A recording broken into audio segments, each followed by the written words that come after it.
And here it is. It is here. Roll up, ladies and gentlemen. One man went to Mo. Here it is. It is here.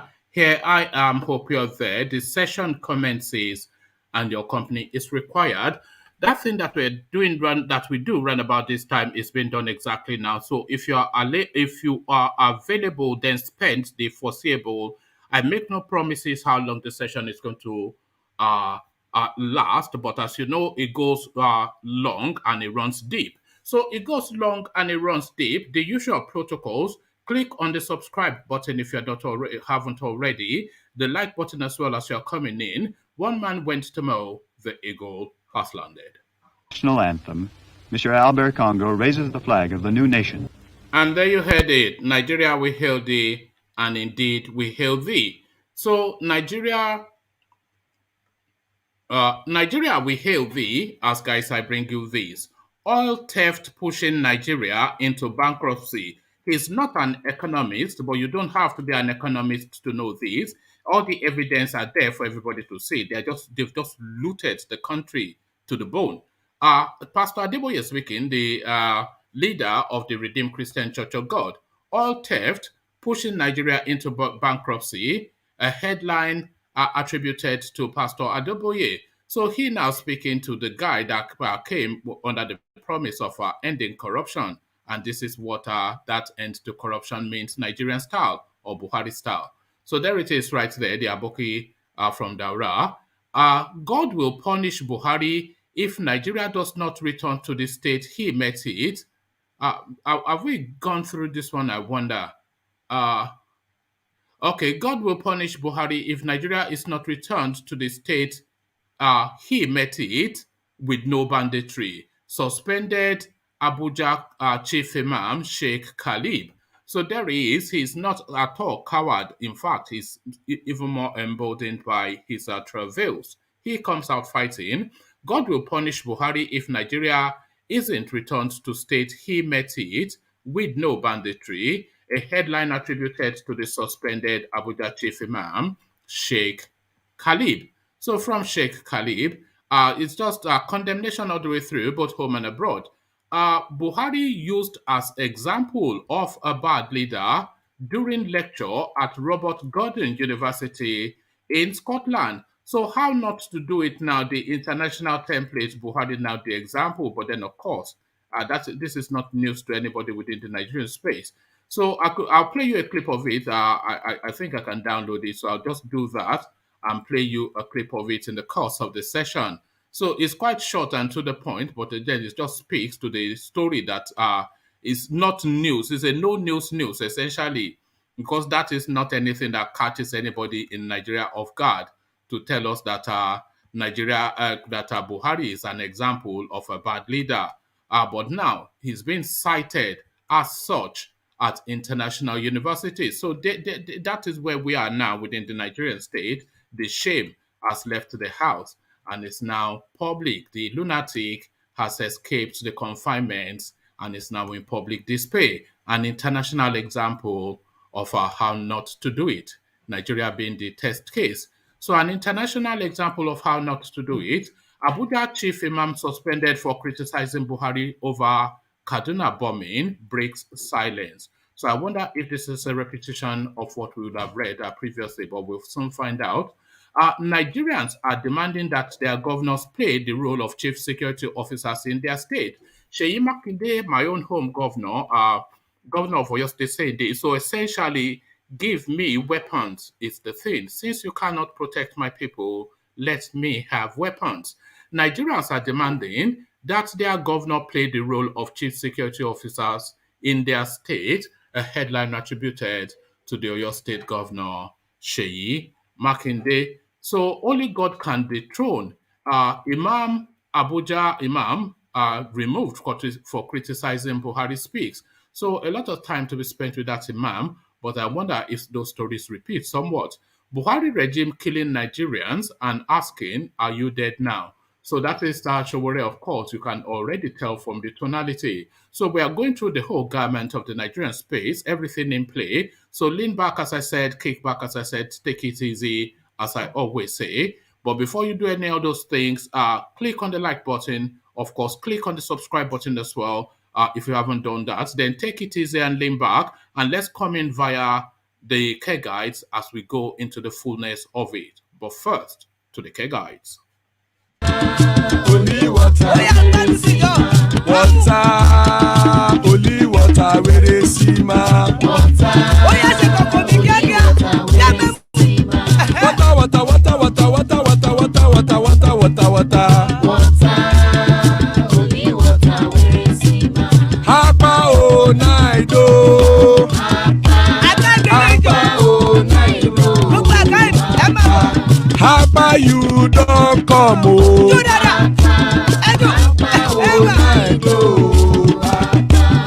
Hapa o naido.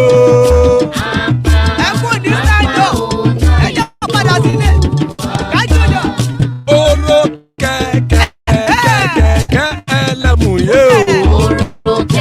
Ide shodi akekere elemure o. Copy master kekere elemure o. Chief Latif kekere elemure o. Eruku lele elemude. Eruku lele egbe elemudode ojare o. Eruku lele Ghana ti de egbe body o. Ọmọ ẹlẹ́yẹ ẹ̀yẹ ẹ̀yẹ o ó dilé o. Odúyẹ̀lá ẹ̀yẹ o ó dilé o. Petrosoname ẹ̀yẹ o ó dilé o. Petrosodunke ẹ̀yẹ rẹ̀ ó dilé o. Ẹlẹ́kọ̀ ọ̀run mú ìní o.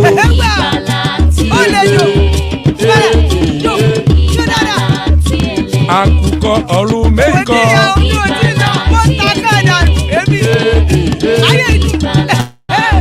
Ikú kò ní rí wa gbéṣe o.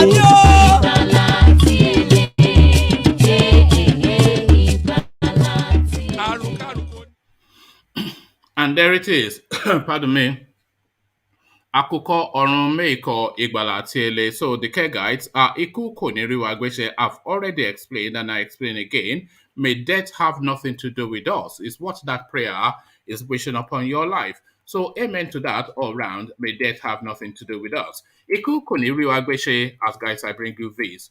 Oil theft pushing Nigeria into bankruptcy. Is not an economist, is the pastor of the Redeemed Christian Church of God. General Overseer of the Redeemed Christian Church of God, Pastor Adeboye, has noted that the increasing spate of oil theft will push the country into bankruptcy. He quoted media reports that stated that about 80% of Nigeria's oil production capacity is being stolen, warning that such development could lead the country into bankruptcy if not checked early. Adeboye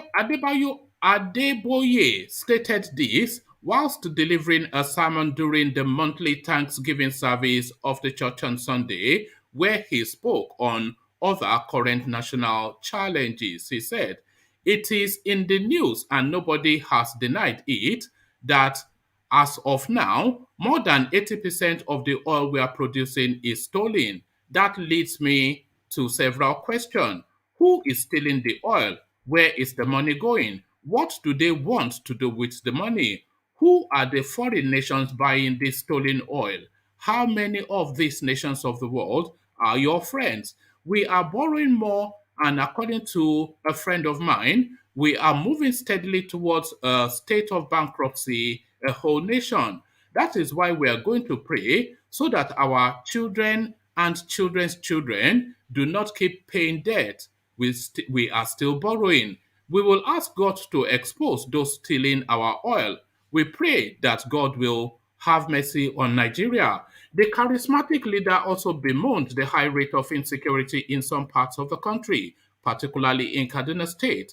Recall that people were attacked by bandits in some sections of the state in the past week. You cannot go to Kaduna by road. You cannot go to Kaduna by air. You cannot go to Kaduna by rail. The question is, why Kaduna and who are those responsible? Which state is going to be next? We must pray for Kaduna, we must pray for the northern part of the country, and we must pray for Nigeria as a whole, he noted. Though the clergyman revealed that God is yet to speak to him about the 2023 general election, he, however, said there is still time for God to speak. The 80-year-old cleric said, "Why would you be concerned about 2023? You don't even know if rapture would have taken place before 2023. As of now, as I am standing before you, I still don't know yet whether or not there would be an election next year. Don't say that Pastor Adeboye said there would not be an election next year. That is not what I said. Adeboye does not know yet. Put the word yet. During the last election in 2019, my father had told me by June 2018. My father told me there was going to be an election, but he has not done it now, although there is still time. I am not a politician and I am more concerned about what is happening now and not 2023. Adeboye also stated that he is not supporting any politician or party in the election. This may not be unconnected with the feelers indicating that Vice President Yemi Oshibanjo, who is a pastor of the church, may contest the presidential election and the directive for RCCG members to show interest in politics. The octogenarian, however, said the church remains home to members of different political parties and he, a father to all. We have All Progressive Congress APC. We have members who are People's Democratic Party PDP. Every political party is represented here. Anybody who comes from any political party and asks me to pray for him, I have only one prayer, which is, let the will of God be done concerning the fellow. I tell my children to show interest in politics because the witches are also interested in politics, he said. So, if the witches are interested, why won't Christians be interested in politics? I am telling my children to show interest in politics to be relevant. Christians should register to have their voters card and ensure that they vote during the election because there is no more room for rigging election in the country, he said. So there it is right there. Adeboye starting to talk tough to politics. Everybody fed up, not just the Christians. God will punish Buhari if Nigeria is not returned to state he met it with no banditry. Suspended Abuja Chief Imam Sheikh Khalid. In 2021, the suspended chief imam of Akpo Legislative Quarters Mosque, Sheikh Nuru Khalid, lambasted President Mohamed Buhari for his failure to tackle banditry in the country. The mosque steering committee had on Saturday suspended Khalid for criticizing President Buhari over last Monday's night attack on an Abuja Kaduna train. The Imam, in his Friday sermon, had criticized the president for failure to visit Kaduna over the terrorist attack, saying mere condemnation was not enough. He argued that Buhari was in Kaduna to campaign, but refused to visit the state after the bomb attack on passenger trains. However, last Friday's sermon was not the first or second time the Islamic cleric would be criticizing the president for how he has been handling the problem of insecurity in the country. In a viral video in 2021, Khalid swore that Allah, God, will deal with Buhari if he does not return Nigeria united and without bandits. The Imam, who spoke in Hausa, said, "Go and tell the president that under his government some groups of people are issuing threats to local communities, demanding that they should be paid some amounts of money or face attack. And they would gather the money and announce publicly on BBC that they, bandits, would be paid this Friday to avoid attack. Tell the president that there is a country we pay allegiance to, and there is a part of that country we do not know, which is governed by bandits. The president should either return the country as one nation where bandits are not killing anyone anyhow, just the way he took over, or Allah will deal with him." This is the message. I am saying this in an open forum, and it is a live streamed and it is live streamed for the world to see. I take responsibility for my words, and I am ready to face whatever consequences for preaching peace and unity in Nigeria. Mr. President, we don't want to hear the reports of the killing of people under your watch. We don't want to hear reports of cowardice amongst our soldiers such that they are attacked at their base. We have a video in which you said Nigerian soldiers had the patriotism, training, and discipline to tackle all manners of criminality in the country. You said if you were elected, you would give them the required support to tackle insurgency in a short time. Your Excellency, a promise made is a promise kept. If you lack the advisors to remind you of this, we are ready to tell you. We are praying to God to help you fulfill this promise if really you are willing. So that's the most telling that's the most telling part. Oh, so they are fulfilling their own part, which is to do prayer. But that prayer will only come to pass, will only come to be if you are willing. But is he willing? I think a lot of people would argue otherwise that he is not. Aboke from Kubara, he just sits there chewing toothpick, doesn't he? As the country continues to hemorrhage. So we will pray for God to help you if you have to resolve this problem, but with the proviso if you are willing. So before we go to the next readout, let me just play you this tiny little clip. It's just a couple of seconds. So watch this. On the right, and Buhari, when you find it. So anyway, we'll leave on that note. Okay, so you can see that you can barely make it out, but what it says is That picture on the right, and Buhari, when you find it. So anyway, we'll leave on that note. so you can barely make it out, as I said, but what it says on that slide on that screen is "Don't be like Buhari," and this is the caption for that clip. Buhari used as an example of a bad leader during lectures at Robert Gordon University in Scotland. A lecturer in a foreign university used the Nigerian president as an example during one of his courses. The lecturer at Robert Gordon University, Aberdeen, Scotland, was teaching his student a course on leadership. When talking about bad leadership, he used President Mohamed Buhari as an example of a bad leader. He shared the photo of Buhari on the screen alongside a message that reads, "Don't be like Buhari." So don't be like Buhari is what the Scottish are teaching their children. So the worst of the worst, according to the foreigners. So don't be like Buhari, oh, but then of course, is my prayer for all of your children also not to end up anything like Buhari or you yourself. The worst of the worst. The absolute worst of the worst. So there it is right there, and the verdict comes in from abroad. So the verdict comes in from abroad as we go on to the next. So we're still with this Imam. I hope this is different. Abuja Chief Imam suspended for criticizing Buhari over Kaduna train bombing breaks silence. The Chief Imam of Akko Legislative Quarters Jamaat Mosque in Abuja, Sheikh Nuruddin Khalib, who was suspended for criticizing Mohamed Buhari over the Kaduna train bombing, has broken his silence. Khalib, in a post written in Arabic, said, "God is the most powerful.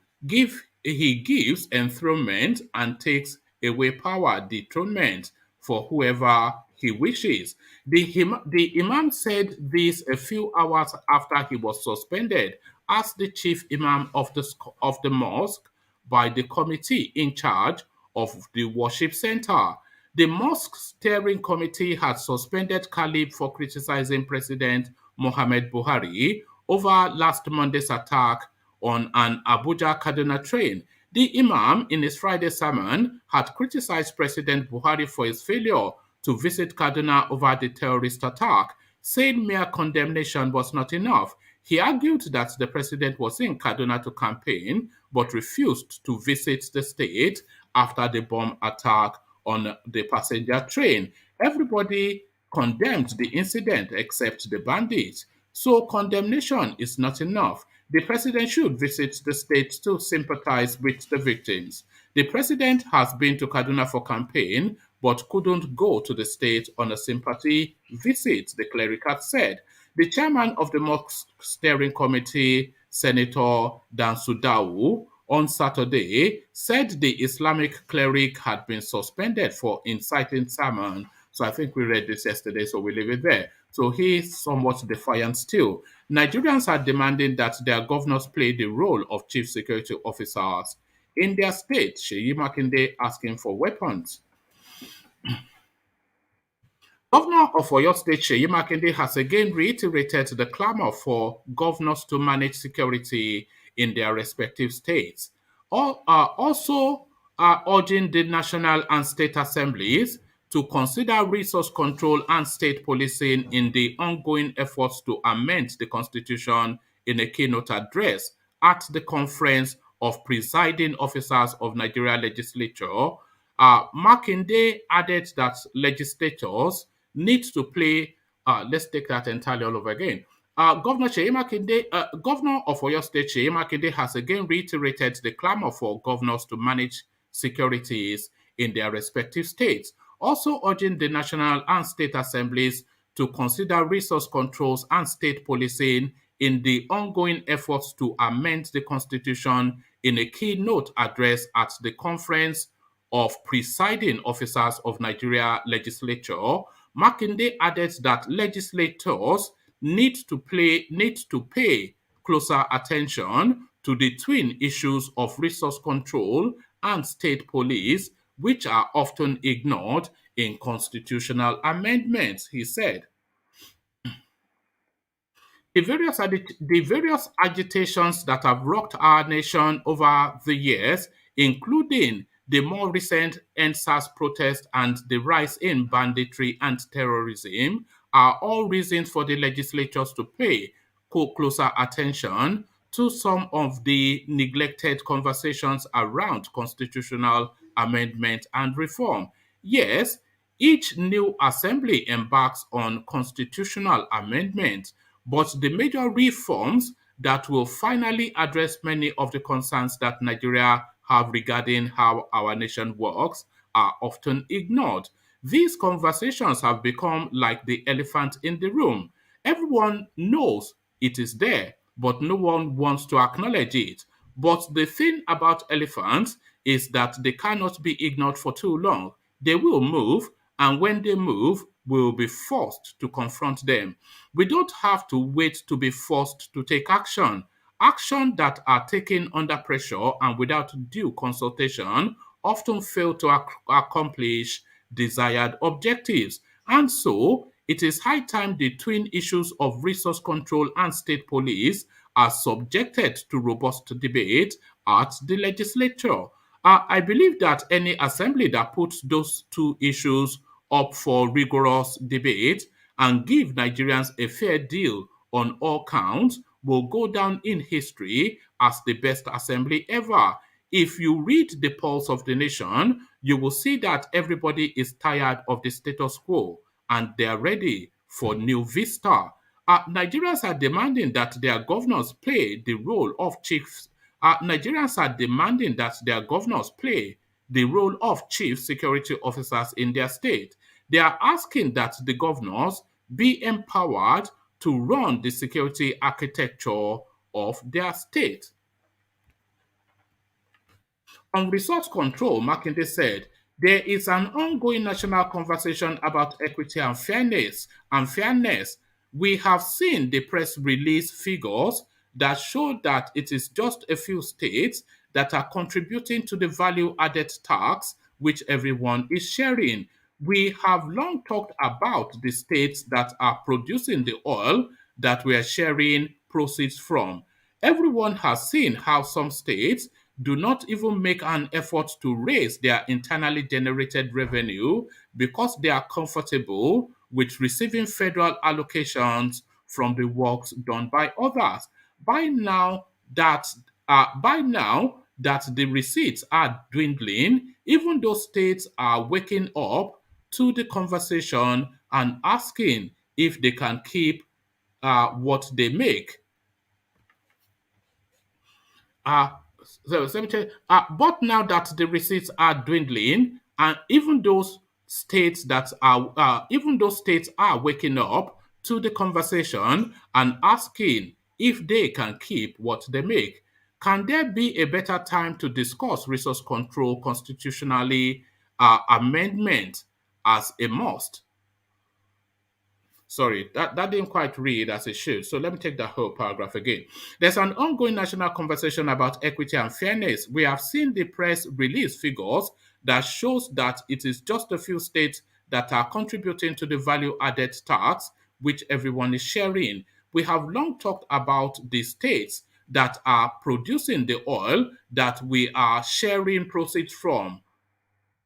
Everyone has seen how some states do not make an effort to raise their internally generated revenue because they are comfortable with receiving federal allocations from works done by others. By now that the receipts are dwindling, even those states are waking up to the conversation and asking if they can keep what they make. Can there be a better time to discuss resource control constitutional amendments as a must? They are a big reason why we have the legislature arm of government. As time passes, new generations are born and new conversations emerge. We must, as a people, be ready to move with the times. This is the only way to move forward. But now that receipts are dwindling, even those states, okay, that repeats. Okay, so there it is. That's the last two paragraph repeats, but essentially you heard what Shea Makinde has to say. We're still though with that Imam in the north. Only God can dethrone. Okay, I think we may well have captured that in an earlier readout. Okay, let's just give it to you anyway. Only God can dethrone. Abuja Imam removed for criticizing Buhari speaks out. The chief imam of Akpo Legislature Quarter Mosque, Abuja, Sheikh Nurul Khalib, has reacted to his suspension for criticizing President Mohamed Buhari over the Kaduna train attack.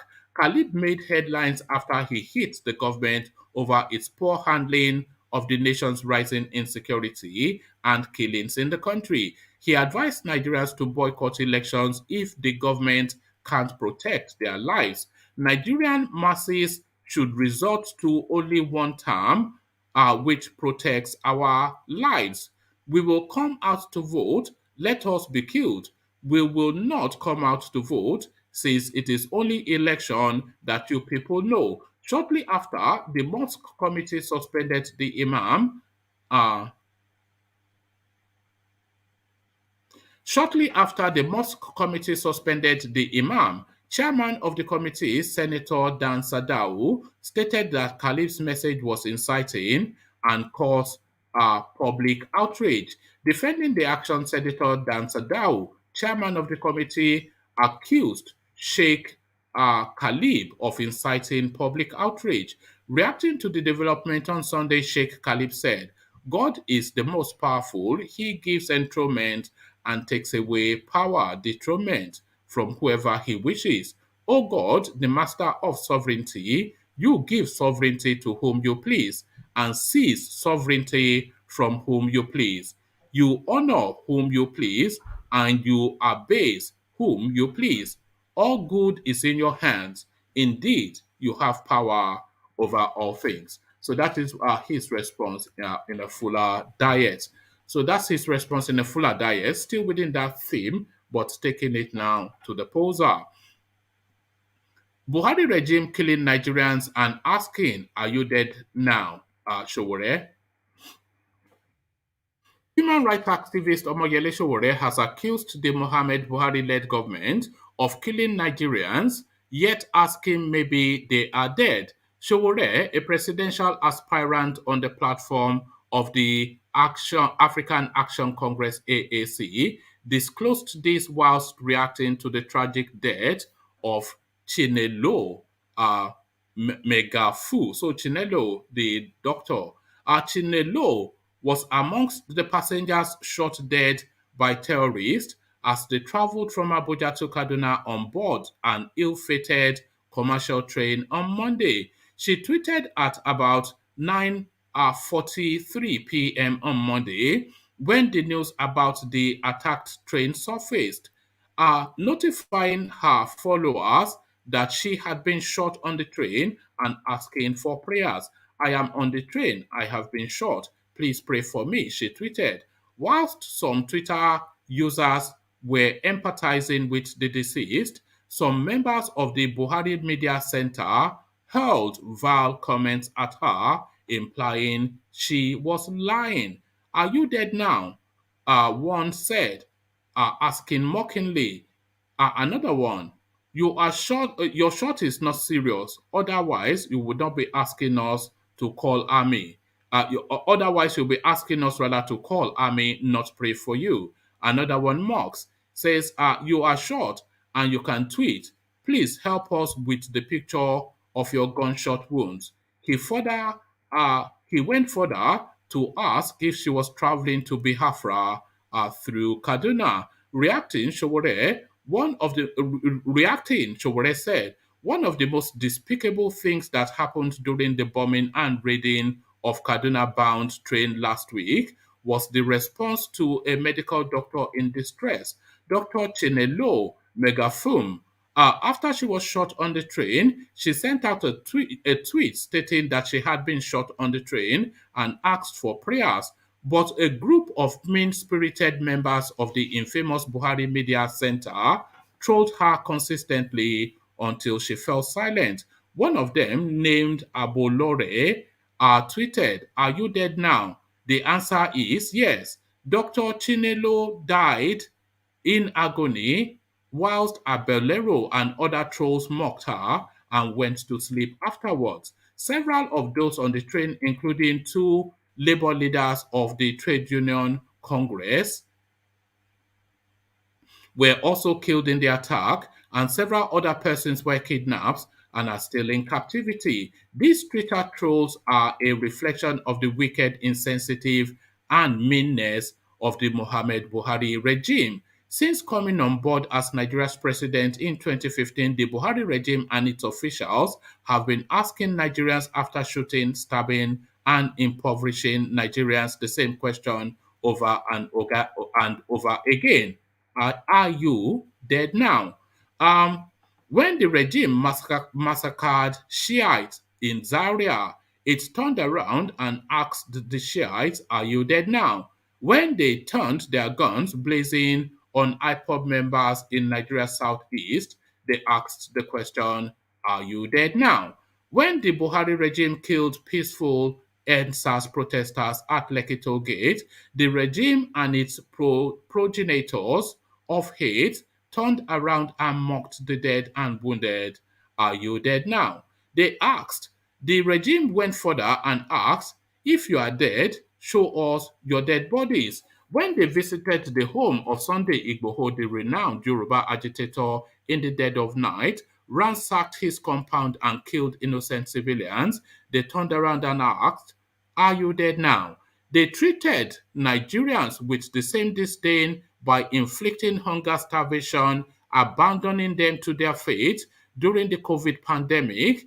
They've mismanaged the economy, killed the national currency, ensured that they are no longer generating electricity, made fuel scarce deliberately in order to force Nigerians to pray through the nose. They brought massive unemployment. Doctors and nurses have fled in droves, and the regime is still asking the people of Nigeria, are you dead now? So there you have it. Are you dead now is the question. So working cops, essentially the Nigerian state. So we land on this voodoo money. So EFCC finally speaks on Cubana chief priest arrest. The Economic and Financial Crimes Commission (EFCC) has issued a statement on the arrest of socialite Pascal Okechukwu, popularly known as Cubana chief priest. It can be recalled that Okechukwu was arrested by officials of the commission on Thursday last week at the Muritala Mohammed International Airport after several invitations. He has been in the custody of the commission for 4 days now. Speaking on the development when contacted by correspondents, EFCC spokesman Wilson Iwejeran confirmed that the club owner was in their custody. He said, I can only confirm the arrest to you, no details for now. He, however, failed to go into details of the case and did not disclose if the socialite had been granted bail anytime soon. Correspondents gathered that Okechukwu is being grilled on allegation of money laundering and tax evasion. He was on his way to Owerri when he was picked up. So quite what tax evasion has to do with the EFCC, I'm not too clear on that because I'm not sure that that is in their purview. But let's see what the gentlemen make of that. So, Mazi Thomas, I see you. I'm from Ghana. Here in Ghana, Vin, we see you. Let me mute. Oh, God. Wow. Yeah. So that's Vin announcing his own presence. Ejiro, we see you. Charlie Boy, we see you. And the mighty Ajanle Koko, we see you. So good to see you all, gentlemen. So let me go first then to Ejiro to see if he's ready. Ejiro, are you there? Yeah, I'm here, one man. I'm ready. Greetings. Greetings. Good to have you. So good to have you, Ejiro. Let me take you then to the last story that we read. Whatever he's calling himself, Cubana Money. What is it called again? Not these ludicrous names that all these funny characters have. Hold on. We had the name just now. Yeah, Cubana Chief Priest. This element is calling himself, but he now been arrested by the EFCC. Reasons unknown, of course.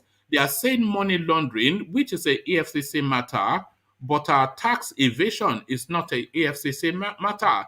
But really, the suspicion around these people is around really fraud and drug dealing. So what are you then making of that cycle, that group, that bunch?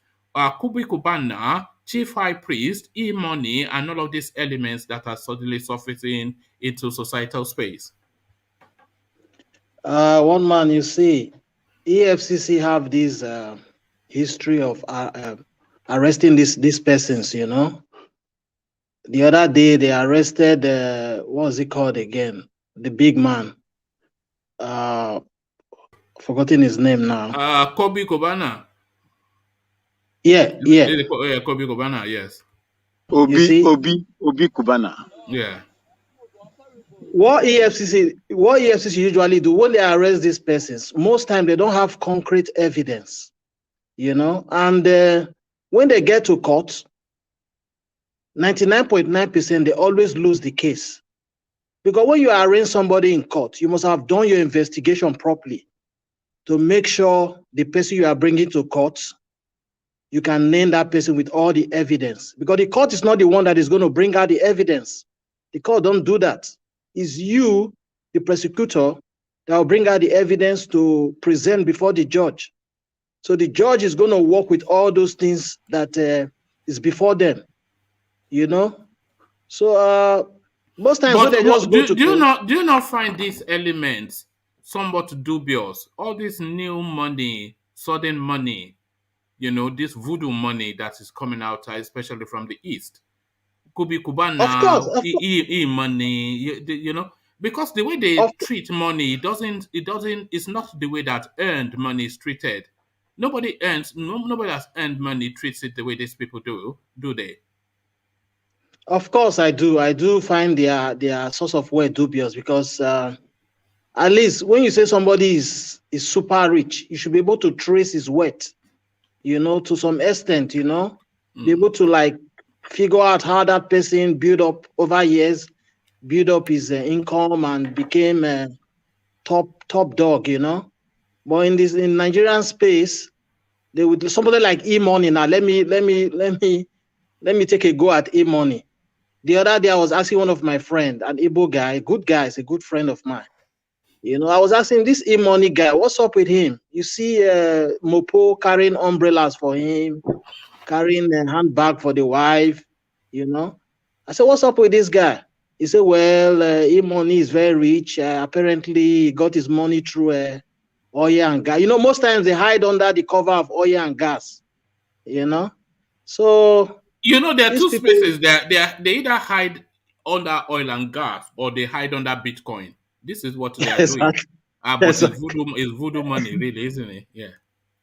Exactly, They but most they lads also here don't hide believe. under hotel business. Hotel business. You know, back in the day, it used to be car business. Remember all those Allen Avenue boys where they Yes, used to the drug dealers, but they go and open yes, car showroom in Allen yes, Avenue.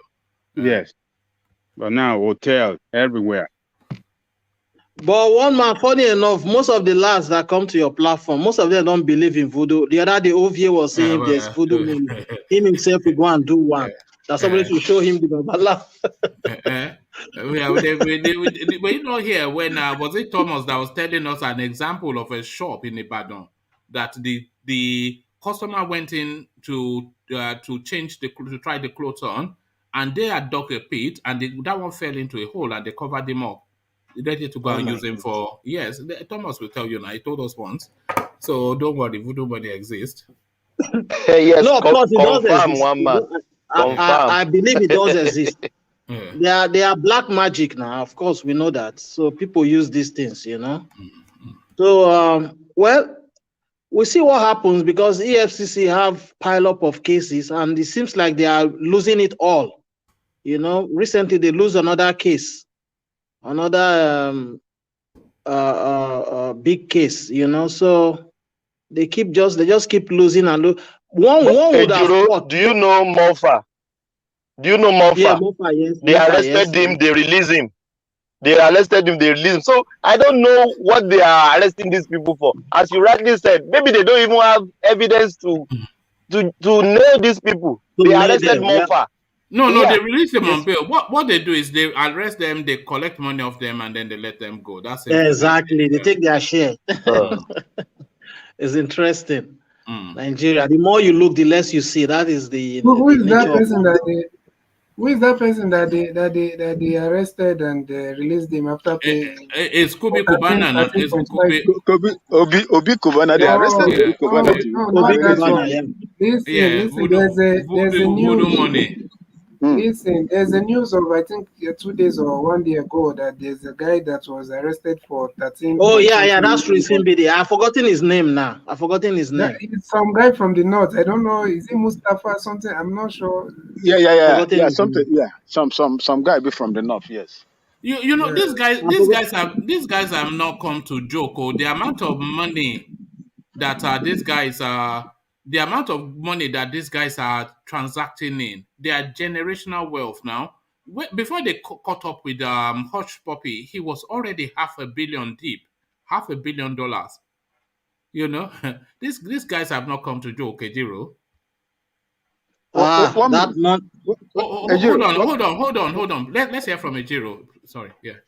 That money your man has made, Obi Kubana, whatever means he used in making that money will linger on for generations, That's solid money right there.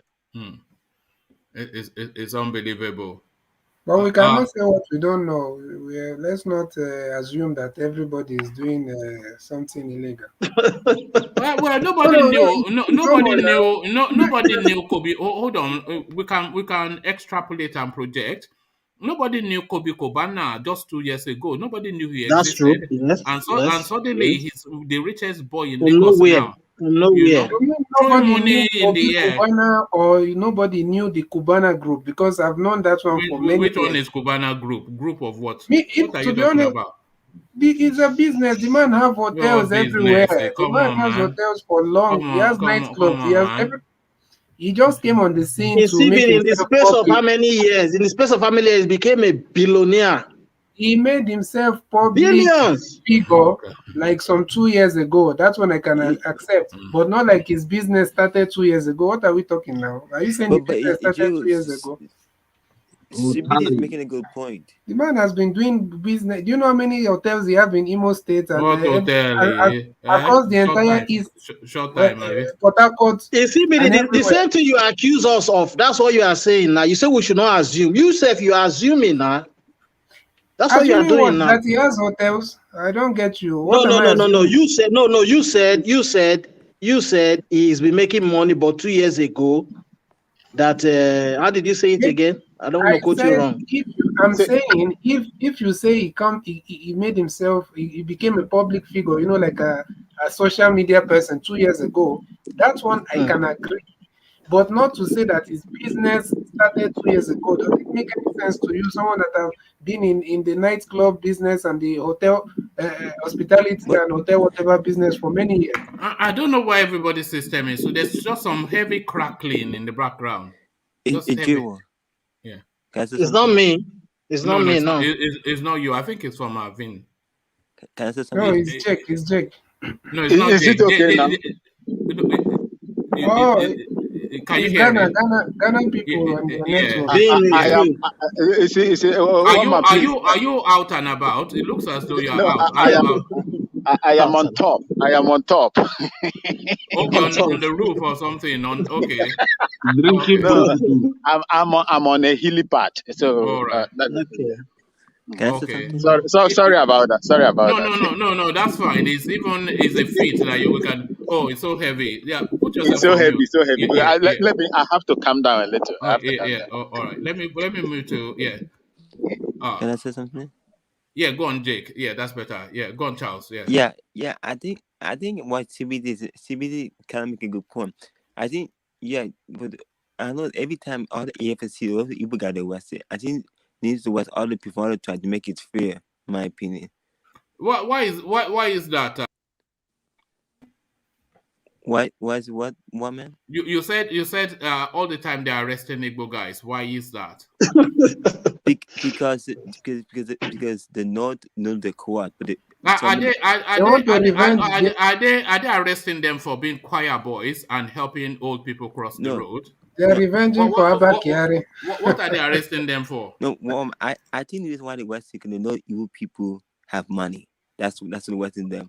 Are they arresting them for being choir boys in church? Is what I'm asking you. Is that what they are being arrested for being choir boys and helping the elderly? Yeah, but is that what they are? But I think also was ethnic. What are they, Jake? What are they arresting them for? I don't know, but what I'm saying are they being arrested for being good citizens? Jake, just say it direct. Don't sugarcoat. Tell him what he wants to hear. Tribalism. They are being arrested for being Igbo. Is that what it is? That's a fact. Igbophobia. Look at that. Nothing to do with drug dealing and fraud. Nothing to do with drug dealing and fraud. Jake. No, you can't like to say, doesn't the North steal money and go to Saudi Arabia? Look at Buhari go to Saudi Arabia. Come on, man. Okay, so you're admitting that they are stealing money. That's why they have been arrested. And you shouldn't look at the type of car for North Point and drive every day, showing money, drive out this 4 hour Lamborghini. Come on, man. We know the truth. Don't lie to yourself, woman. You know the truth. I think the problem is that they don't want these guys to be on social media because there are several billionaires, many hundreds, if not thousands, of billionaires in Nigeria. The problem with this is not going after. Once they are on social media, they start going after them. Yeah, but is that not the problem with these elements? We saw what happened to Hush Puppy. Have they learned anything? No. Monfa repeats it. The same thing happens. Have they learned anything? No. Kobe Kobana, he's now doing it. Will they learn anything? No. E money, D money, and XYZ money, they are lined up.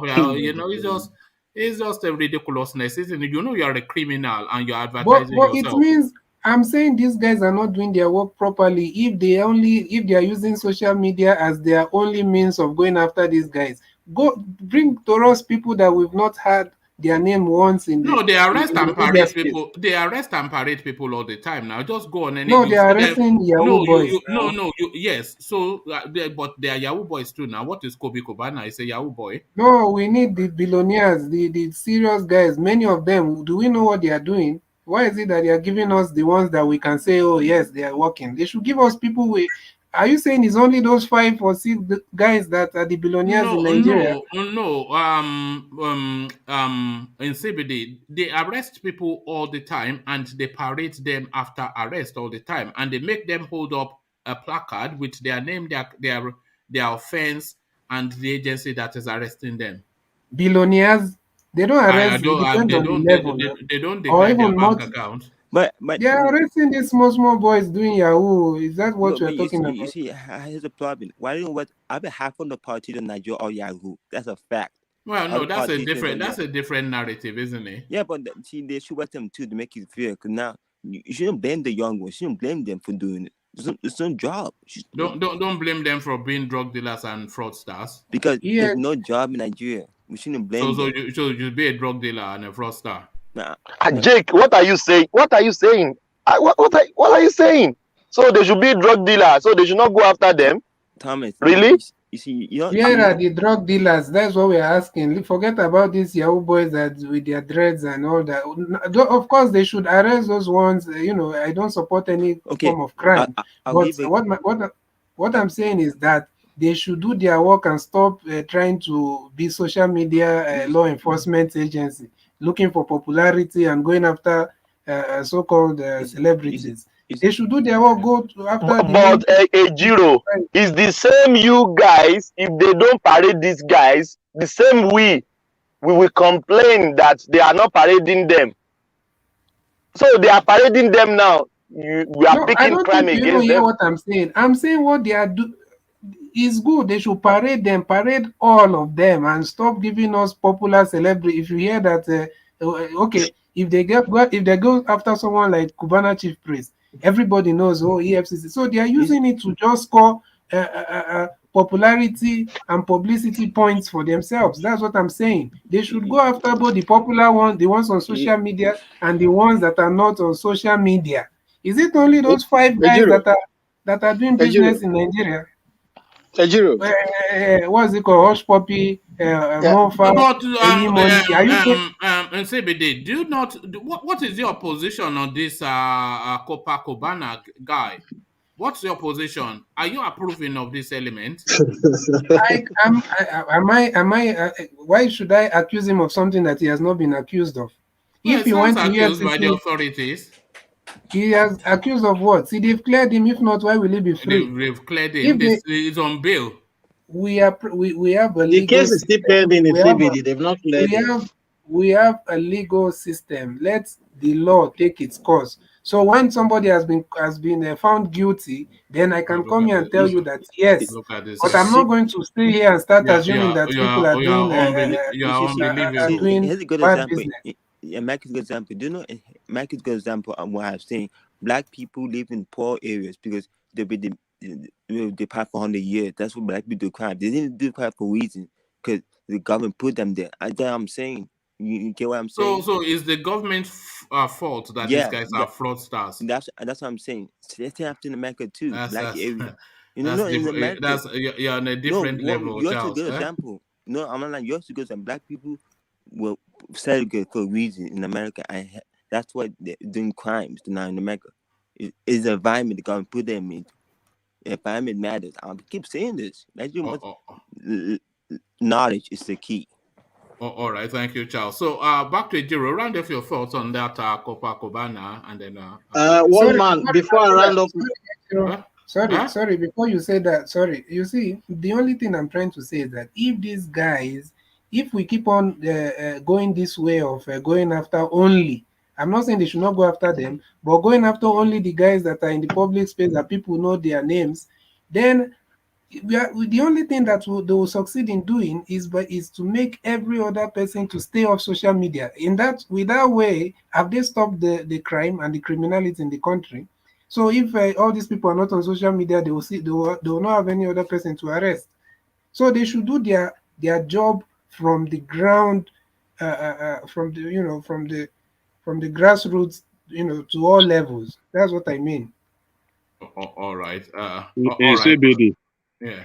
I want to believe that it's because they have a name. That's why we are hearing about it. I believe there are some other people that they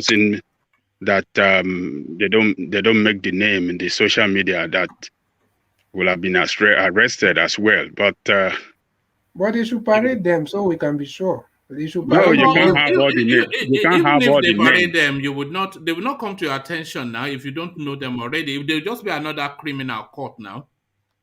Yeah, it's just because these people, they have that name in the social media. They have a big name in the social media. That's why we are. No, what I'm saying in CBD is because these guys, they have a big name in the social media. That is why it's making news. There are some other people like that that would have been arrested that because they don't have a big name in the social media, we couldn't hear about them, but they are there too. So Ajani Koko, yeah, you're in America. You can easily go to what's it called? What's that website for Interpol? You go there, you find even in America, you can easily access the list of people that are on FBI most wanted list. All these things are in the public domain. Yeah. They should do similar thing in Nigeria and put the names of everybody they are investigating in the public space.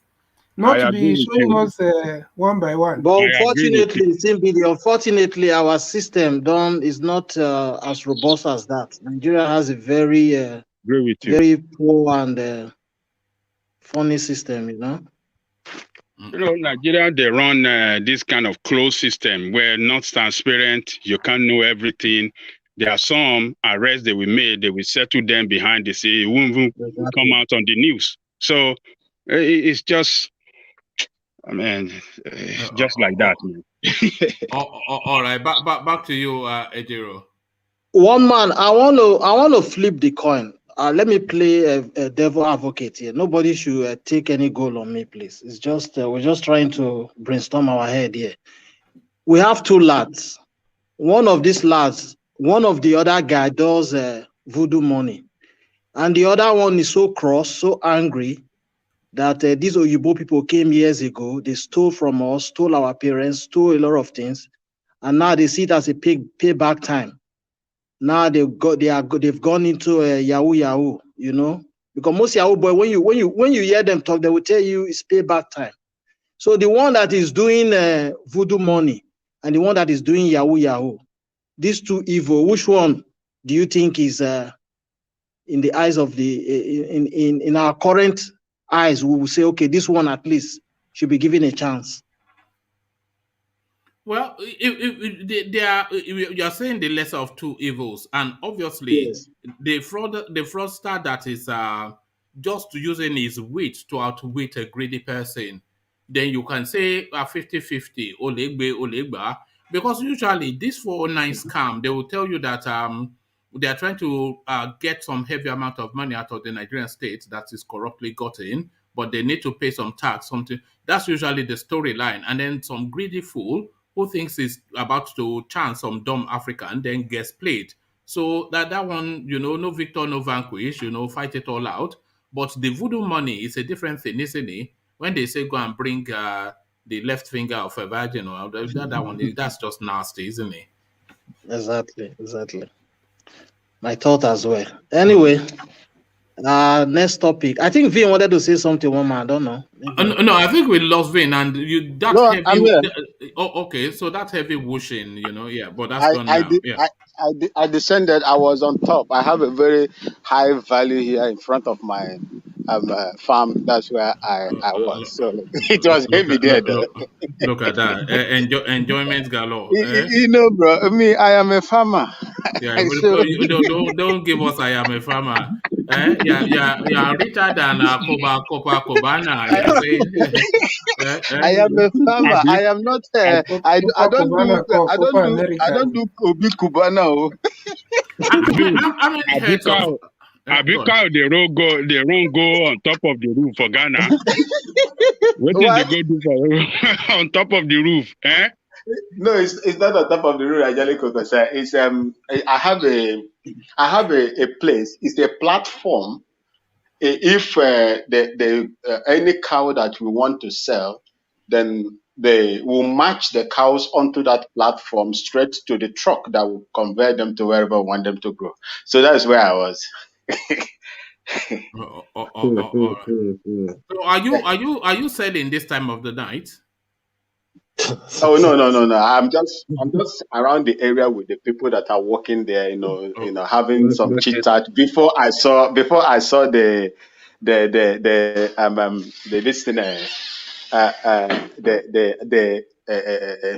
notification, please. Okay. Black market. All right. So you wanted to comment on Kobana and his voodoo money? Yes. You see, this issue for me, I am not a proponent of crime of any sort. I detest crime, and I will not sit here and support any kind of evil that is committed in the process of making all these monies. But my issue is this: a proper investigator will first of all run the investigation behind closed doors without the informing these people. But what we normally see in the Nigerian situation is that they will now go and arrest these people. It's just like you try to look at a snake. Very Well, big they snake are is inside arresting the them. hole. You do No, not no, know hold the on. length. They are arresting them as a result of investigation now. They don't just go and look for random people. Yeah. Of course, because they couldn't have arrested them if they did not come out on the social media. No. Well, They could not have. you don't know, because as Ajale Koko just explained now, the people that don't have name recognition, they are being arrested too, but we don't pay attention to that for reasons that they don't have name recognition.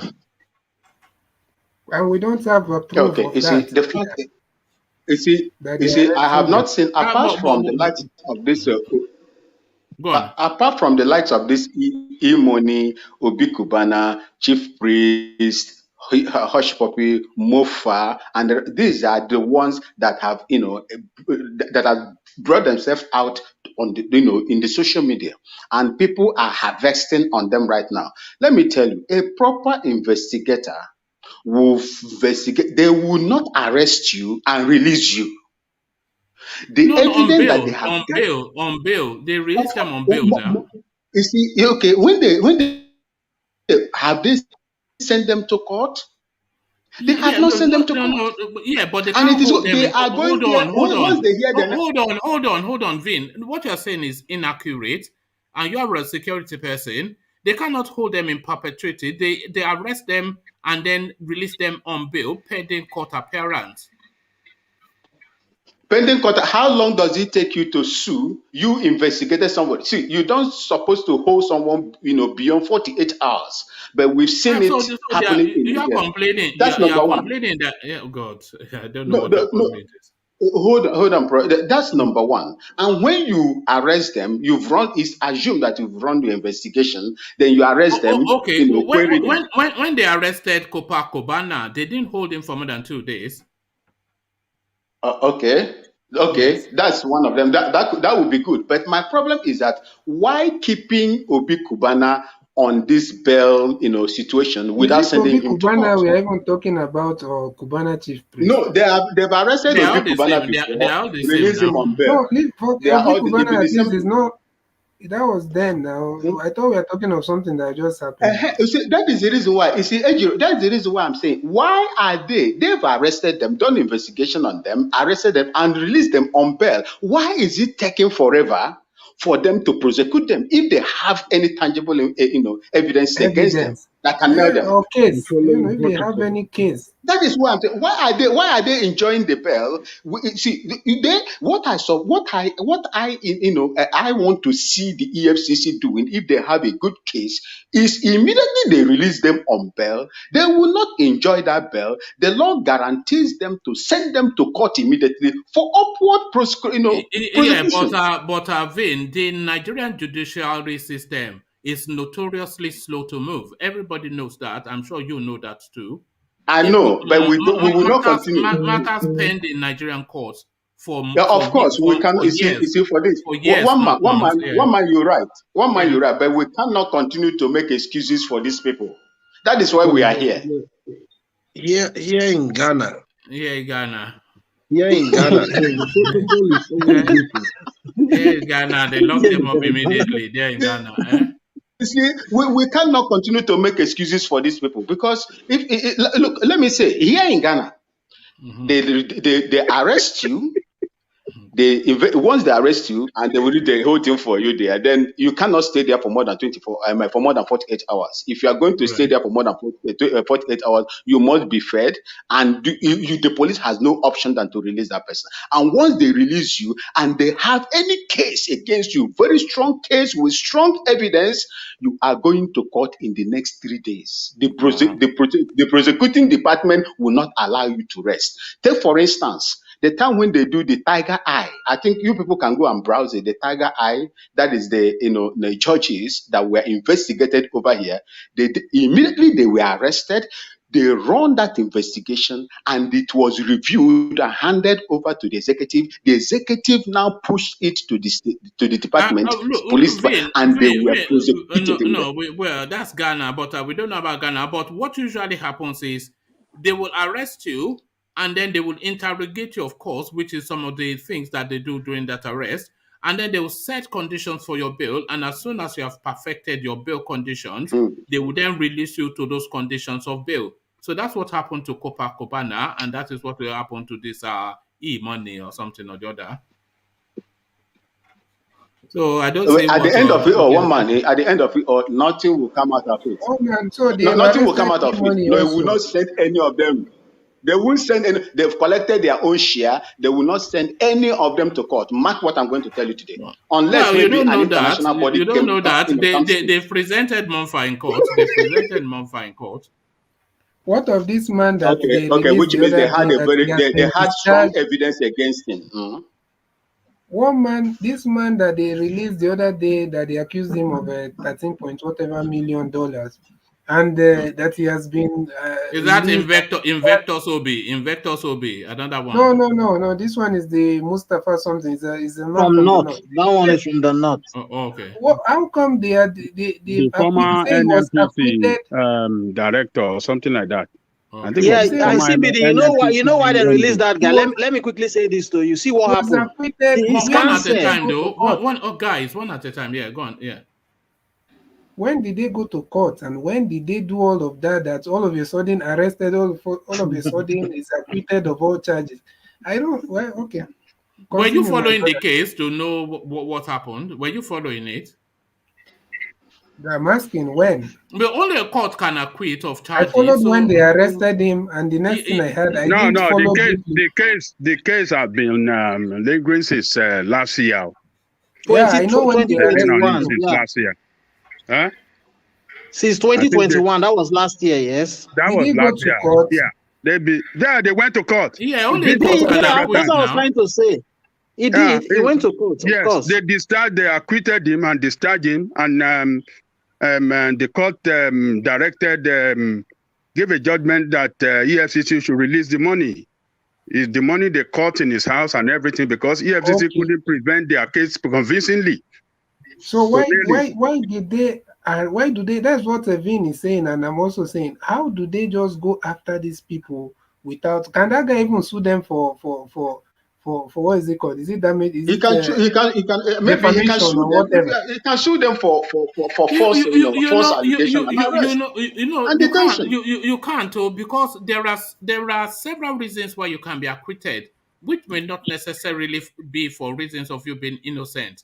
Insufficient evidence, badly handled investigation, just as several reasons that does not exonerate you of the crime, but it's not sufficient enough to convict you. So the fact that he was acquitted does not make him innocent, and if he goes to court that he wants to prove himself, they will just jail him. In Nigeria, it's only in Nigeria that you come and talk. They say, "Okay, go to." How will they jail him for no reason? That guy you're talking about. Because if he invites them to revisit his case, then they will strengthen that case even more to then make it categorical that there is sufficient to jail him. That guy you are talking about from the North, the CBD. You know what his counsel did? They submitted a case of what's it called again? No case, something of such like no something of no case to answer. Yeah, something like this, So at the end of the day, the judge looked at it and said, well, what the EFCC did was rubbish. They didn't come up with anything, you know, so they have to throw the case away. All right. All But right. Thank you. EFCC, we have been hearing these people arresting people since the time of Obasanjo. I don't know where these Now people are. they have a number of conviction. There was a time that they were giving their report, and there were thousands and thousands convicted successfully, countless billions recovered. You know, so they do serve some purpose. Oh, But let me take you, Ejiro, to another talking point. Oil theft pushing Nigeria into bankruptcy. So it's the pastor of the Redeemed Church that is saying this, and he is a mathematician, by the way, but not an economist, and by profession really a pastor. So it's not even his area of specialism. And traditionally, these sort of people, they don't speak to political affairs. They just continue to say, let us pray for the country. But people are getting so fed up that the chief imam in Abuja is saying Buhari must go, and that the chief imam in the church sector, Adeboye, he's saying Buhari is a crook. So what are you making then of Adeboye breaking cover to point directly at Abokit from Daura? Thank God that people have started speaking out their minds, you know. Let all imam preach this same sermon in all their mosques, and let it get to the president clearly, and to the churches as well. Let all pastors do same as well, you know. You see, it's unfortunate we don't see such often, but it's a welcome development, you know, which others can see beyond sentiment, religions, partisan tribalism, and come together to speak with one voice and with one mind. We all can build the Nigeria of our choice, or of our dream per se. Because the way the country is going now, if we don't speak, if people don't speak, more especially those that have the platform, like Adeboye speaking and the Imam himself speaking, you know, these things will not really fly down. That's why I'm not too happy with those celebrities we have in Nigeria. Many of them just keep quiet, because most of these persons, this celebrity in Nigeria, their voices are loud enough when they talk, unlike the common man on the street, you know. But they will just go back, collect some more gunja, and keep quiet. But please don't exonerate these pastors. They kill in Lekki. The Baba Adeboye say anything. Don't exonerate them in any way. Ejiro, sorry for coming in. No, I think you have to be fair. Adeboye took to the streets during that, like he protested. Now he was on. I was waiting for him to land, one man. I was just waiting for him to land. That's what I'm saying. On the killings in Lekki, he protested. He protested on the street. He did. I said I know he protested, but he didn't speak to the killings. What more do you want him to? What more do you want him to do? He was on the streets. A 80-year-old man protesting on the street. What more? You want him to go? What are they doing for the youth? What are they doing for the youth? I'm not saying he did not do, and please, Adeboye is, I respect him, he's a man of God, but I mean, like some of all these other pastors, what are they doing for the youth? Is it only when people they are mentors, they are mentors, they are guardians, they are financial supporters. They give the youth structure to their lives. They do a lot for the youth. What do you mean do for the youth? To be giving them money? Is this what? Not about money, not about money. Skill. How many skill acquisition centers have some of them? I'm not saying all. They build universities. They build schools. I know. No, forget about the university, please. I'm not talking about university and you know, probably they give some scholarship, but it's also like a private university that many people cannot afford to attend. I'm talking about going to maybe these rundown, low-income areas. They all do charity work. I don't know a mega church that doesn't do charity work. And I was almost calling you pastor. Yes, one man, wait. Pastor one man. Let me lay my hand on you. I don't want to lay my hand on you. I'm not generalizing the pastors, please. I'm not generalizing, because I know someone like Oyedepo does a lot of charity work. I know that, and there are some also that do that. But I'm talking about this other, do you know how many pastors we have in that country?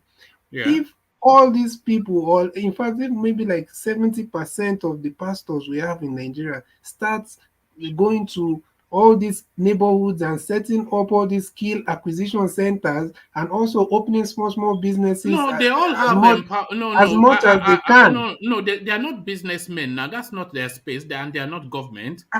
They do their bit. They do a lot of charity No, that's why I work. said as much as they can. I said as much as they can. We are not expecting them to do it in a government scale. You just set up some. It's more like giving back. What is that? No, it's me clicking something on my phone. Yeah, go on, engineer. Yeah, greetings, woman, and greetings to everyone. Good to have from you. You sound beaten up by the weather. Yeah, this weather, I don't tire, honestly. Yeah, I want to go home. Oh yes, so one man, there's something that I always say here. I said some time ago, what is happening with the both religion body? You see, people are dying. I'll give you example, the Nigerian army. People are dying, whether it's Christian or Muslim, they're dying. Is there anything stopping these religious leaders to invite the president and have a talk with him regarding all these killings and the rest? You know what I mean? They need to, have they tried that, or have they proved to Nigerians that we try to table this issue of insecurity to the president, but he's not doing I don't think they can approach the president directly, because I don't think they can. But what they are doing is they are calling him out publicly. So we saw the chief imam. We are hearing Adeboye now. So they are calling him out publicly. You know, that is not fit for at the end of the day, they will use that scenario to say, oh, you're supposed to invite the president or have a talk with the president before start lambasting him. That's what they end up doing. No. What they should be doing is what they are doing. They can't, I don't think they will be able to access him to the level that you imagine. Yeah, but at least they should try. Make that effort to say, oh, but the way they are publicly embarrassing him now, then should force him into the public space to come and defend himself if it serves any purpose. But it won't, of course. We know we'll have the way and to. He has few months to go, so they should forget about it. Engineer, let me quickly say this. At the end of this show, go and check this out. There's this man from the north. It's called Buba. Buba. Don't forget that name. This man is originally from Borno State, but because of the crisis in Borno, he carried his. He was once a Muslim, but now he's a big prophet. He's a pastor. He carried his ministry to Jos. His ministry is in Jos. He called Buhari recently. I'm telling you, it's a recent happening. He called Buhari out with English and with Hausa. Do you know what the DSS did? The next day they arrested him. They took him to Abuja. They asked him, why is he making that call? He said, because the blood is too much in the land. So they now asked him the solution. According to him, he came out again in the open. He has a YouTube channel. He said he told them the solutions on how to go about it. So it's up to them to take it or leave it. So that is one person there, right there. Wow, that's shocking. Yeah, even Bishop Oyedepo, once in a while or every now and then, he comes out and he's very bold and he's, he talks to the government. So. But you see, my people, Adeboye has been to Aso Rock how many times? I can count, I think, about one or twice. There is nothing, when he goes there, the man has visited Buhari several occasions in Aso Rock. So if the man, maybe most of the things they discussed that time was not in the public domain. It might be around security, insecurity in the land, and the hardship of people. Because you don't expect some of them that are good, the pastors, to remain and see their congregants suffering. They cannot eat, they can't see medicine, there is no electricity, and they keep quiet. Then that pastor must be a devil incarnate. You see, but they have spoken. Why this Adeboye is coming out now to speak the way he had just spoken? Probably because most of the discussions he had in Aso Rock with him when he visited him is no longer working. That's what I saw. That's what I suspect. It was not even implemented or anything like that. You see, that's the frustration, because when they call Buhari out and he does nothing, then that just shows you that they come to that position that we all come to, just how helpless we are in that country. We are telling this guy that, look, if either you do something, or if you are not capable of doing something, leave the space, because you've been there. It's actually hemorrhaging human lives. But he can't do anything because Obasanjo told us that don't expect anything more from this character, but he will never leave there. And the death toll, they just continue to pile. And we're just looking on helplessly. So that tells us just, how vulnerable we are in that country. Buhari has really shown us how vulnerable we are in that country. They will kill you I and use that. Sorry. hold on, please. They will kill you and you can have nothing to do about it. It's a real sad situation. It's very sad. And this is where all these pastors and imam, this imam now, he says, "No, look, I cannot take it anymore. I will say this and face the consequences." He's facing the consequences, but he's not coward. It's unbelievable. We are in serious. They say one chance. This is one chance. So, Ejiro. Really one chance. We are in one chance. Only God will see us through, will help us, because the situation Nigeria is at the moment, it calls for serious concern, and the international community, they are not even helping matters. Though we're not going to wait for them, but at least, okay, look at what happened in Ukraine. They all weighed in.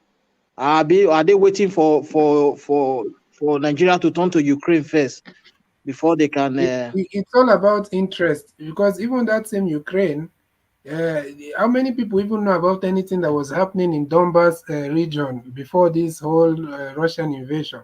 So, but when now it's now to is affecting their own business or their interest, then that's when you see them weighing.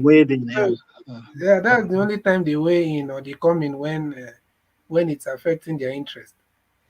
All right, thank you. Ejiro, let me take you to another talking point. This is it's really, what other conversation is there in Nigeria apart from security or the lack thereof? Nigerians are demanding that their governors play the role of chief security officers in their state.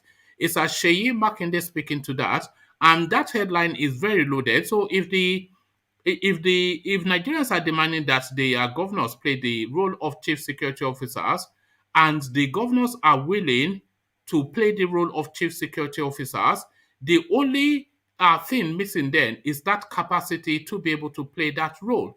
So that is really the conversation is. That is really rather where the conversation is. So what are you then making then of this Seyi Makinde's push for that state policing narrative? That state policing narrative, it will never go away, because everything that happens in Nigeria points directly to the need for it. Ejiro.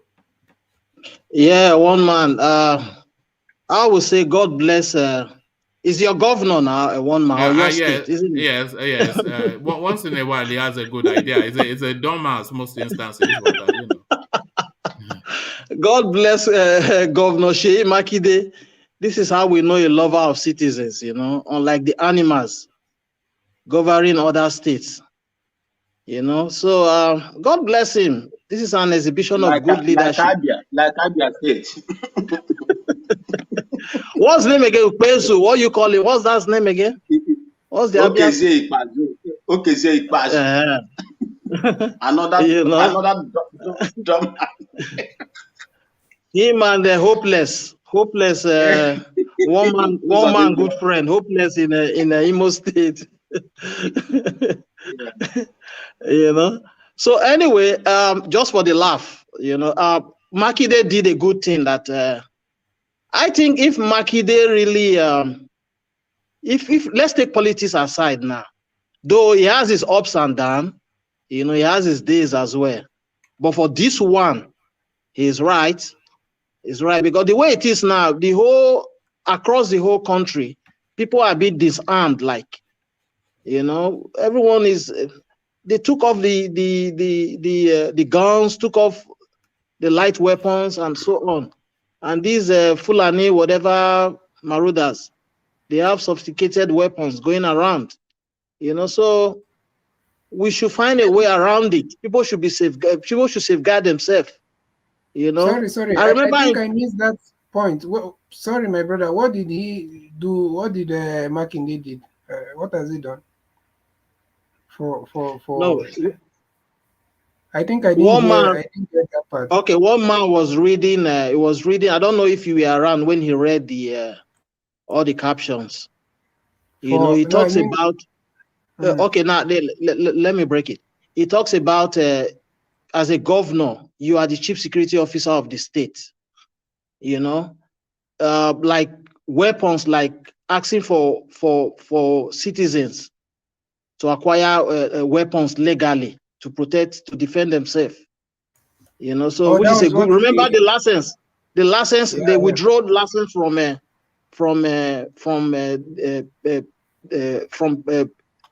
all states, all people, all persons in different states, not to own any weapons. I don't know if you remember that. Yeah. So that's what Makinde has done. He has said like the citizens can own weapons, No, right? no, no, no. He's pushing for it. He's pushing. He does not. He doesn't have the power. He doesn't have that power. He's pushing for So, it. You know, he's pushing for it to because be I'm wondering implemented. why.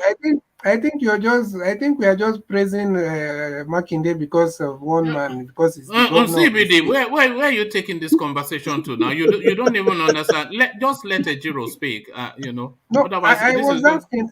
I This didn't is get going to the be. exact. I heard you reading it, but you know, the way you guys are praising Makinde, I was now wondering what No, exactly. no, no. What is reopening? Let me give you the headline again. What he is reopening is the narrative around state policing, essentially. So he's saying Nigerians are demanding that their governors play the role of chief security officers in their states. So this is what Makinde is saying, that Nigerians are demanding that their governors play the role of chief security officers in their states. And the state governors also want to play the role of chief security officer in their state. But the constitution does not capacitate them to play that role.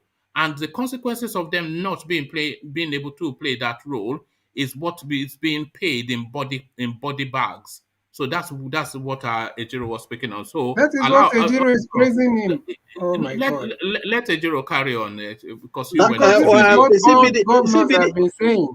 This is what every single governor is saying. It's not different. They've said not it every during the single time It's of the governor not. is saying intervention. this. Can everybody hold on? It's not really. That's not the conversational space. It's not about Sheyi Makinde. It's about the need that continues to highlight for state policing. So remove Sheyi Makinde as the messenger, but the topic itself is what Ejiro was Exactly. tackling. Okay. I get you. I Yeah. get you. So But so let's I let. think Ejiro did not understand so much You, what. you you you did not understand. You didn't even know. You didn't CBD, even know you what we are were turning talking it about. now. Oh God! Ejiro is praising the man. You are not going to make it a long session now. Are you going to make it a long session? Don't make it CBD, Okay. a you are long. Sorry. turning Sorry. it now. All Because right. Let's.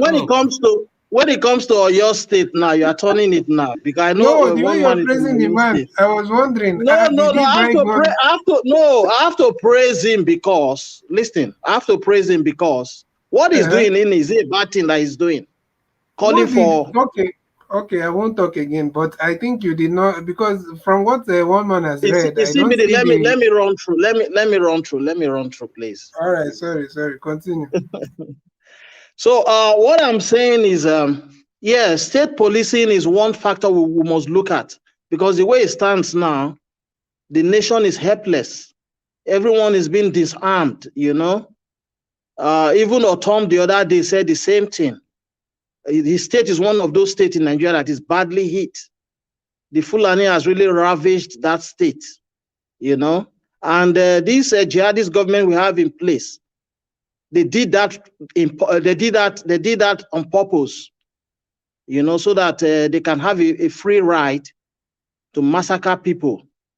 Obviously, history will not forget Baba Integrity. It's a genocide president, you know. So what I know in life that we cannot run away from, no matter how good or bad you are, you can't hide it forever. One man, next topic, please. All right, Ejiro. Ejiro, let me move on to Ajanle Koko and put the next topic to him. Ajanle Koko, are you there, or should I go on to engineer? Okay, I don't think we have Ajale Koko at the moment. Let's go to engineer. Engineer, are you there? All right, we don't have engineer. Thomas, are you there? We don't have Thomas. In CBD, are you there? Yes, yes, Of please. course, I'm here. I'm here. You want to go around so that you make sure you No, I avoid just me. want things to calm it down a bit, because you are just speaking like you don't know what we are talking about, and you are trying to drive me nuts. I'm here. But Thomas is here.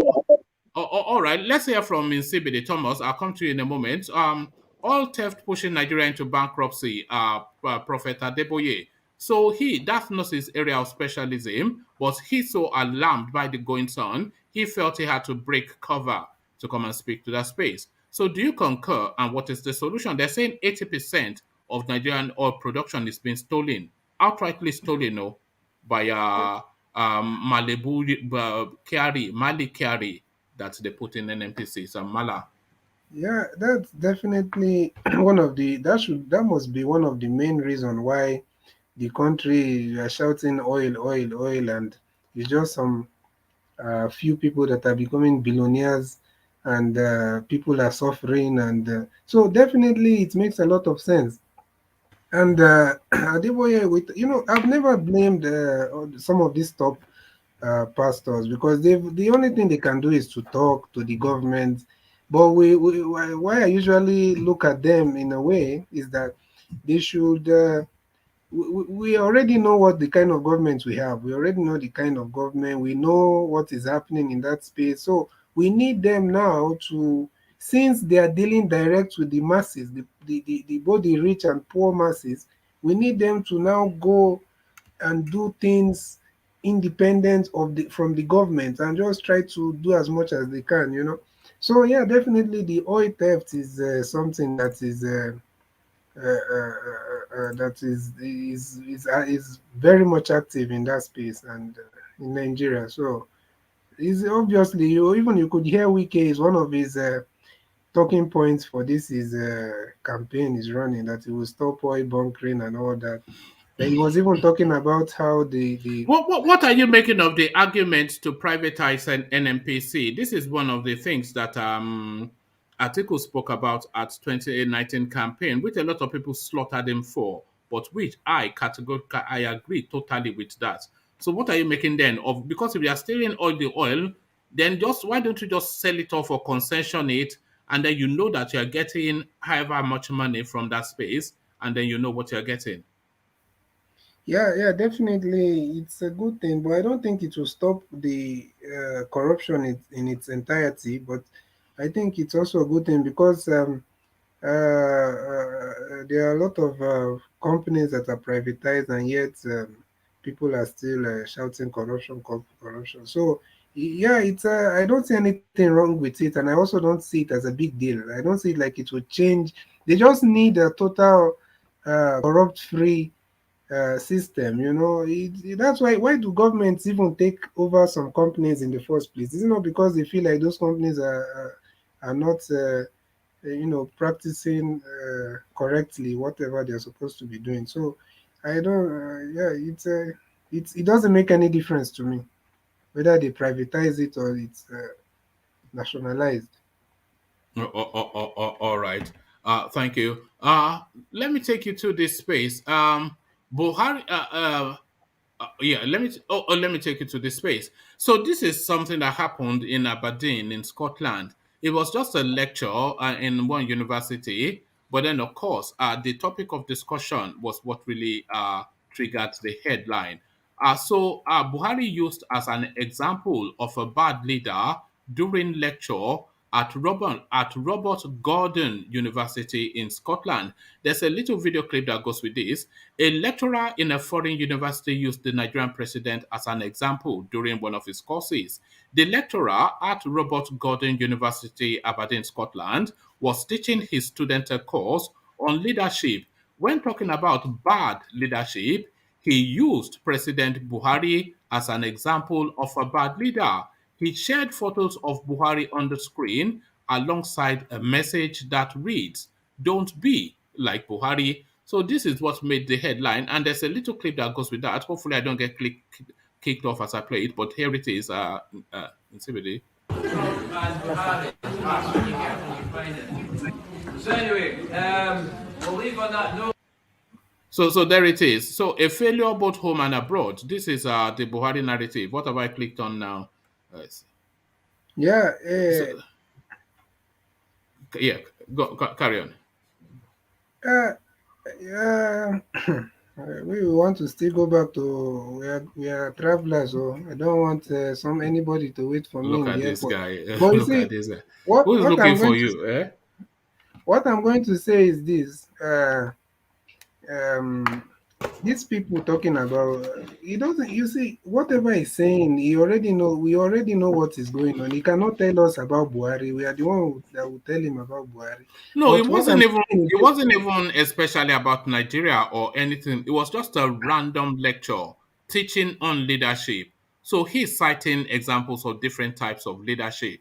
And he then got to the example of a bad leadership. And the example that he used rather to make the point was to cite Buhari, that this is the total opposite of what a good leader should be. So it wasn't even speaking to Nigerian politics or anything. It was just delivering some yeah, mundane everyday lecture. I understand what he's trying to do there, what he was doing. But you see, the problem is the man is from Scotland, and Scotland is part of Britain, right? He's part of Britain and all that. So why is he not pointing out the role of his British government in whatever we are seeing in Buhari? But you see, these people, I'm not saying, obviously, I'm not defending Buhari, obviously, but what I'm saying is this man that is talking about Buhari over there cannot point. Okay, is it their own leadership that is the good leadership? If they can openly support some of the most how do I say it, atrocious regime or whatever in the world, just not even talking about Nigeria for now. So if you're talking about bad leadership, why don't you start from your inside, from your own country, and you're just there talking. So don't be like Buhari. It's not news. I don't know who is telling. Maybe he was telling those white people because they don't know who is Buhari. But my point is that he should also look towards his own government and what is their contribution to all this right. regime. Because for right. some of them, it's just about interest and. It doesn't Yes, matter. I was thinking what this guy was saying. He says, this is Adewale Olusegun. He says this guy missed the point, and I think you missed the point. But I'm not going to try and explain it to you. It wasn't anything about Buhari. It wasn't anything about international politics. It was just a model, a class on leadership. So he's discussing all the virtues of leadership, saying this is what constitutes a leadership, and it got to what a bad leadership is. They do lectures with slides, and he puts the slides on the screen to say this is an example of who a bad leader is. Don't be like him. That was all. It wasn't this grand, and it wasn't anything anywhere where you have Man, taken it. it's very clear now. The blood leadership. Yeah. I don't know why. I think it's you and this other Adewale Shegun. Everybody thinks you missed the point. I don't think you get that it. missed the point. It's the two of you that goodness. missed the point because the man is talking about bad leadership, and I've just told you the man should have said, "Don't be like." I don't want to mention the country. Don't be like this bad leadership of this country that supports other bad leadership from other country. That's what I'm trying to say. So I'm not saying that I get what he's saying, but leadership is leadership.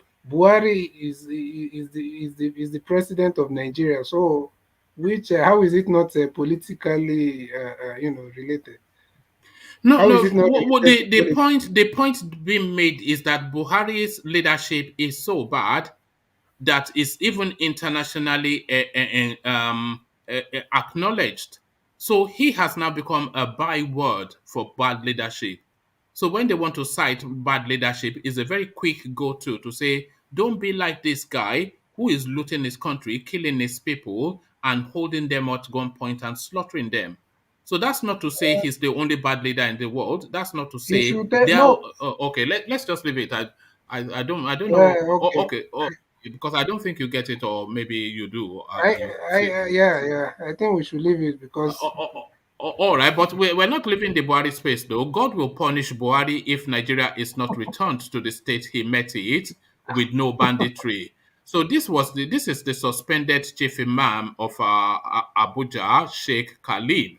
So this guy now, they suspended him for being critical of Buhari, but he doubles down on that position to say that no, this guy is not fit for purpose, so let's not pretend otherwise. So we heard Adeboye critical, we've gone international, slamming, and now we go to their own, the same message. So what repercussions do you think this guy would face? And are we seeing a new pivoting, a new direction in the tonality of that space, even at the 11th hour of this administration? Adeboye, he's saying that he's not confident that even 2023 would come and go. So, what are you making of all of these dark clouds surrounding the Nigerian firmament? yeah, unfortunately, I have this or the same concern that if this thing do not go the way of the ruling party, uh, only God knows what will happen in that country because um, the space that they cover and the kind of people that are in those spaces and people that are coming into those geographical areas. So there's a lot of sense in what Adeboye is saying that even 2023, we don't know how it will come and, if it will even go. So let's just hope and pray and let's hope that, we can all be hoping for one Nigeria, especially some of us here talking about how much we love Nigeria and shouting one Nigeria and up and down. You see, let's just hope that the people that you're shouting it for themselves even want it because we don't know if all of them or most of them want that one Nigeria that some of us are shouting, and those are the ones at the helm of affairs. So let's be watching, and see what will happen. This one that because definitely that there's a shift in the way people are seeing the leadership of the country, and definitely these guys might feel like coming back there will be like a very difficult thing. So we just hope that everything goes well. But yeah, I agree with Pastor Adeboye, and they should continue. We need more pastors to speak up like that. They should continue speaking. He can't do much, as much as we are shouting, Pastor, Pastor. He can. What do you want him to do? You want him to talk too much so that they put him in prison or something? So he has to just be, talking once like this. The only thing when it comes to government, I don't go after pastors. I don't put it as a responsibility on them like that because they are also under the law of the land. But when it comes to now reaching out to the masses, to the people, that is where I can now look at them, but not for political solutions like that. All right, thank you, in CBD. In CBD, let me take you to the Shea Makinde space, but let me give you the fullness of it so you actually understand what he's saying. Nigerians are demanding that their governors play the role of chief security officers in their states. So Shea Makinde holding court. Governor of Oyo State, Shea Makinde, has again reiterated the clamor for governors to manage security in their respective states, also urging the national and state assemblies to consider resource control and state policing in the ongoing efforts to amend the constitution. In a keynote address at the Conference of Presiding Officers of Nigeria Legislatures, Makinde added that legislators need to pay closer attention to the twin issues of resource control and state police, which are often ignored in constitutional amendments. He said the various agitations that has rocked our nation over the years, including the more recent NSAS protest and the rise in banditry and terrorism, are all reasons for the legislature to pay closer attention to some of the neglected conversations around constitutional amendments and reforms. Yes, each new assembly embarks on constitutional amendments, but the major reforms that will finally address many of the concerns that Nigerians have regarding how our nation works are often ignored. These conversations have become like the elephant in the room. Everyone knows it is there, but no one wants to acknowledge it. But the thing about elephants is that they can't be ignored for too long. They will move, and when they move, we will be forced to confront them. We don't have to wait to be forced to take action. Actions that are taken under pressure and without due consultation often fail to accomplish desired objectives. And so, it is high time the twin issues of resource control and state police are subjected to robust debate at the legislature. I believe that any assembly that puts those two issues up for rigorous debate and give Nigerians a fair deal on all counts will go down in history as the best assembly ever. If you read the pulse of the nation, you will see that everyone is tired of the status quo and they are ready for new vistas. Nigerians are demanding that their governors play the role of chief security officers in their states. They are asking that the governors be empowered to run the security architecture of their states. So that is what Sheyi Makinde has to say, and that is what I'm inviting you to respond to in CBD. Yeah, it doesn't. As much as I don't like Sheyi Makinde, what he's saying is the truth now. But this is what they also many people were expecting him to say during the time of Sunday Igboho and all those things that was happening. So he's waiting for everything to say. He's talking about actions that are taken when with rushing cannot provide desired results. No, now that he has been calm all those time, did it provide the desired result?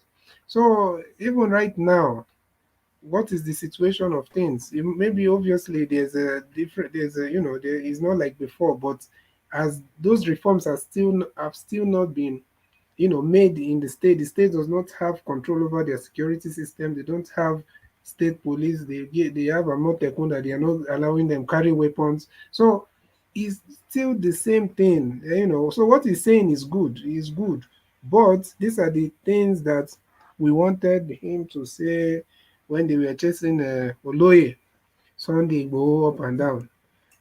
So yeah, they should continue. But that's what I was saying. That what he's saying is what he has not even said up to half of what, even quarter of what Samuel Otom has been saying. So when I saw my brother just shouting that the man is the best governor, the other ones, I was wondering what did this man do?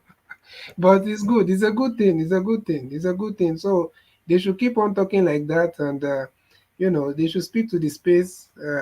All the governors should also continue making it known to the federal government that they need to have control of their security system, and state police is the way to go. So yeah, they should. It's good. Okay, so to this on CBD, EFCC finally speaks on Cubana chief priest arrest. The Economic and Financial Crimes Commission (EFCC) has issued a statement on the arrest of socialite Pascal Okechukwu, popularly known as Cubana chief priest. It can be recalled that Okechukwu was arrested by officials of the commission on Thursday last week after the Muritala Mohammed International Airport in Lagos. He has been in the custody of the commission for 4 days now. Speaking on the development when contacted on Sunday, EFCC spokesman Wilson Uwejere confirmed that the club owner was in their custody. He said, "I can only confirm the arrest to you, no details for now." He, however, failed to go into details of the case and did not disclose if the socialite will be granted bail anytime soon. Correspondents gathered that Okechukwu is being grilled on allegations of money laundering and tax fraud. He was on his way to Owerri when he was picked up. So that Voodoo Money Space, these are all Copa Cubana's boys, and this is a story that keeps recording. So this guy, he made the fatal mistake of flashing money at his mother's funeral. Quite a vulgar demonstration. I'm sure you agree, that space. and that vulgarity now, the Nigerian state recoiling from it. So this e-money now arrested one of Cubana's boys. So that space now feeling the weight of the law. So voodoo money on CBD. Yeah, I think one of the things we are just focusing. I think if we are to agree, I think it's just that we are not. We don't find it wise the way they flaunt their money, right? Because if it's for who is stealing and who have stolen more, these people are not even in the top 100. Because some of the way these other people are stealing that are not even anywhere near Facebook or WhatsApp or what or Instagram, you're hearing billions.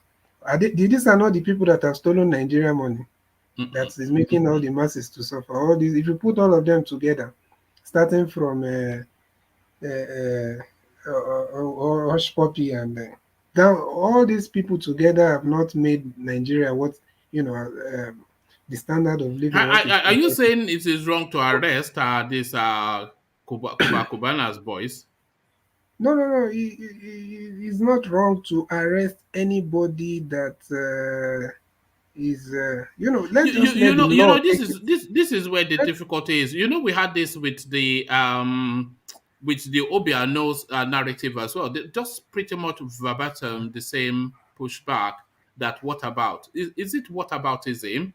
As soon as they arrest one of your own, then it's what about? No, one man, you see, unfortunately, I would like to say that there's nothing tribal about any of these things. But I can tell you also that from what we have seen in that space, and from what we have seen, how even top government officials, what they are saying, including the commander in chief, said something. We know what he said. Now, coming down to Malami, what's the name? Talking about when they arrested when they whatever they did to Nnamdi Kanu and brought him to Nigeria. They went there and spoke Hausa and saying that we have got.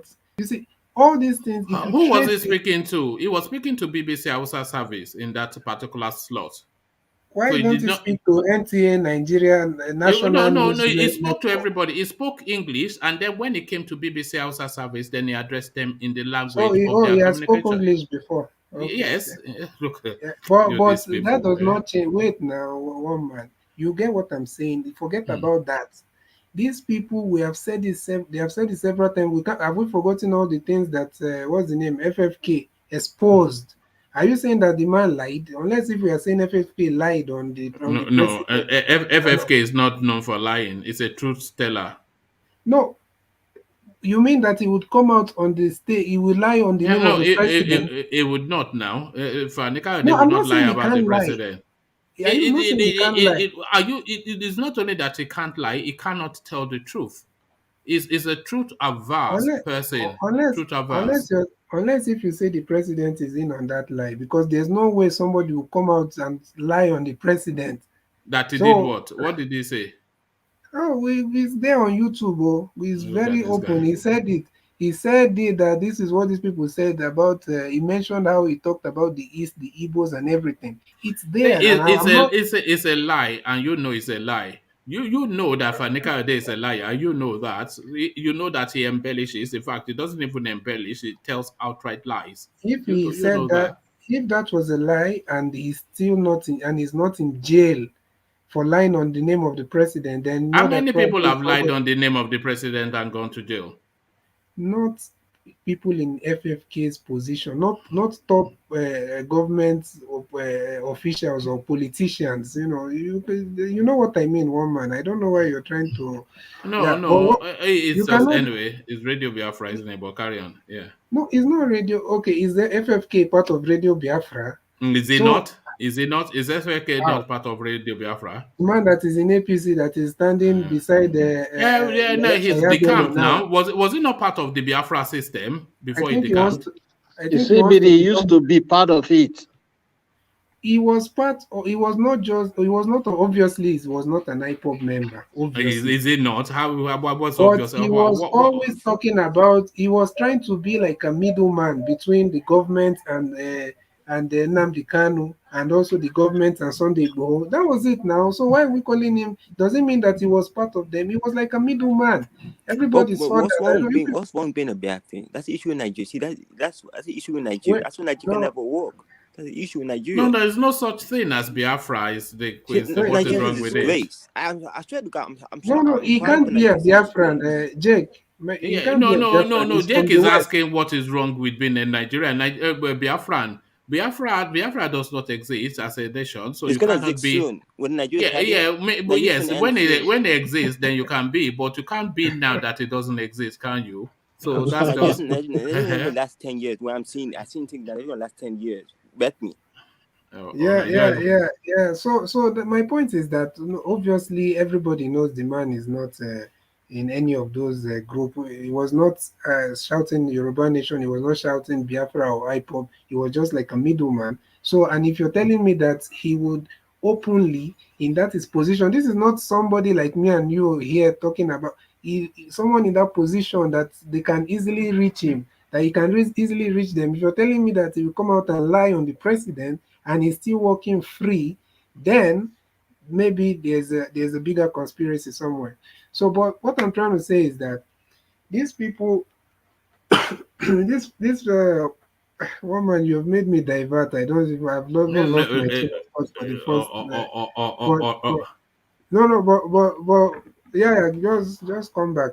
No. You were speaking about Kobe Kubana and his bunch of drug dealer friends. No, one man, me, I'm not part of you calling these people drug dealer. They're gangsters. They're gangsters now. You know they're gangsters. We are living in a country, in a society with law, and there's a judicial system. As much as we don't have faith in it, it's still there, and people are depending on it. So if they find them guilty, they should carry them and they should take them to court. They should follow all the due process. And if they are guilty, then whatever should happen to a guilty person should happen to them. I'm not here to defend anybody, but I'm also not going to support the abuse of power or the manipulation of power, or maybe trying to look for public ratings and social media clout, going after all these people when we know that there are serious, more serious. Should they not have been gone after? Is that your position? They should go after all of them. That's my position. They should go after both the one on social media and the one that are not on social media.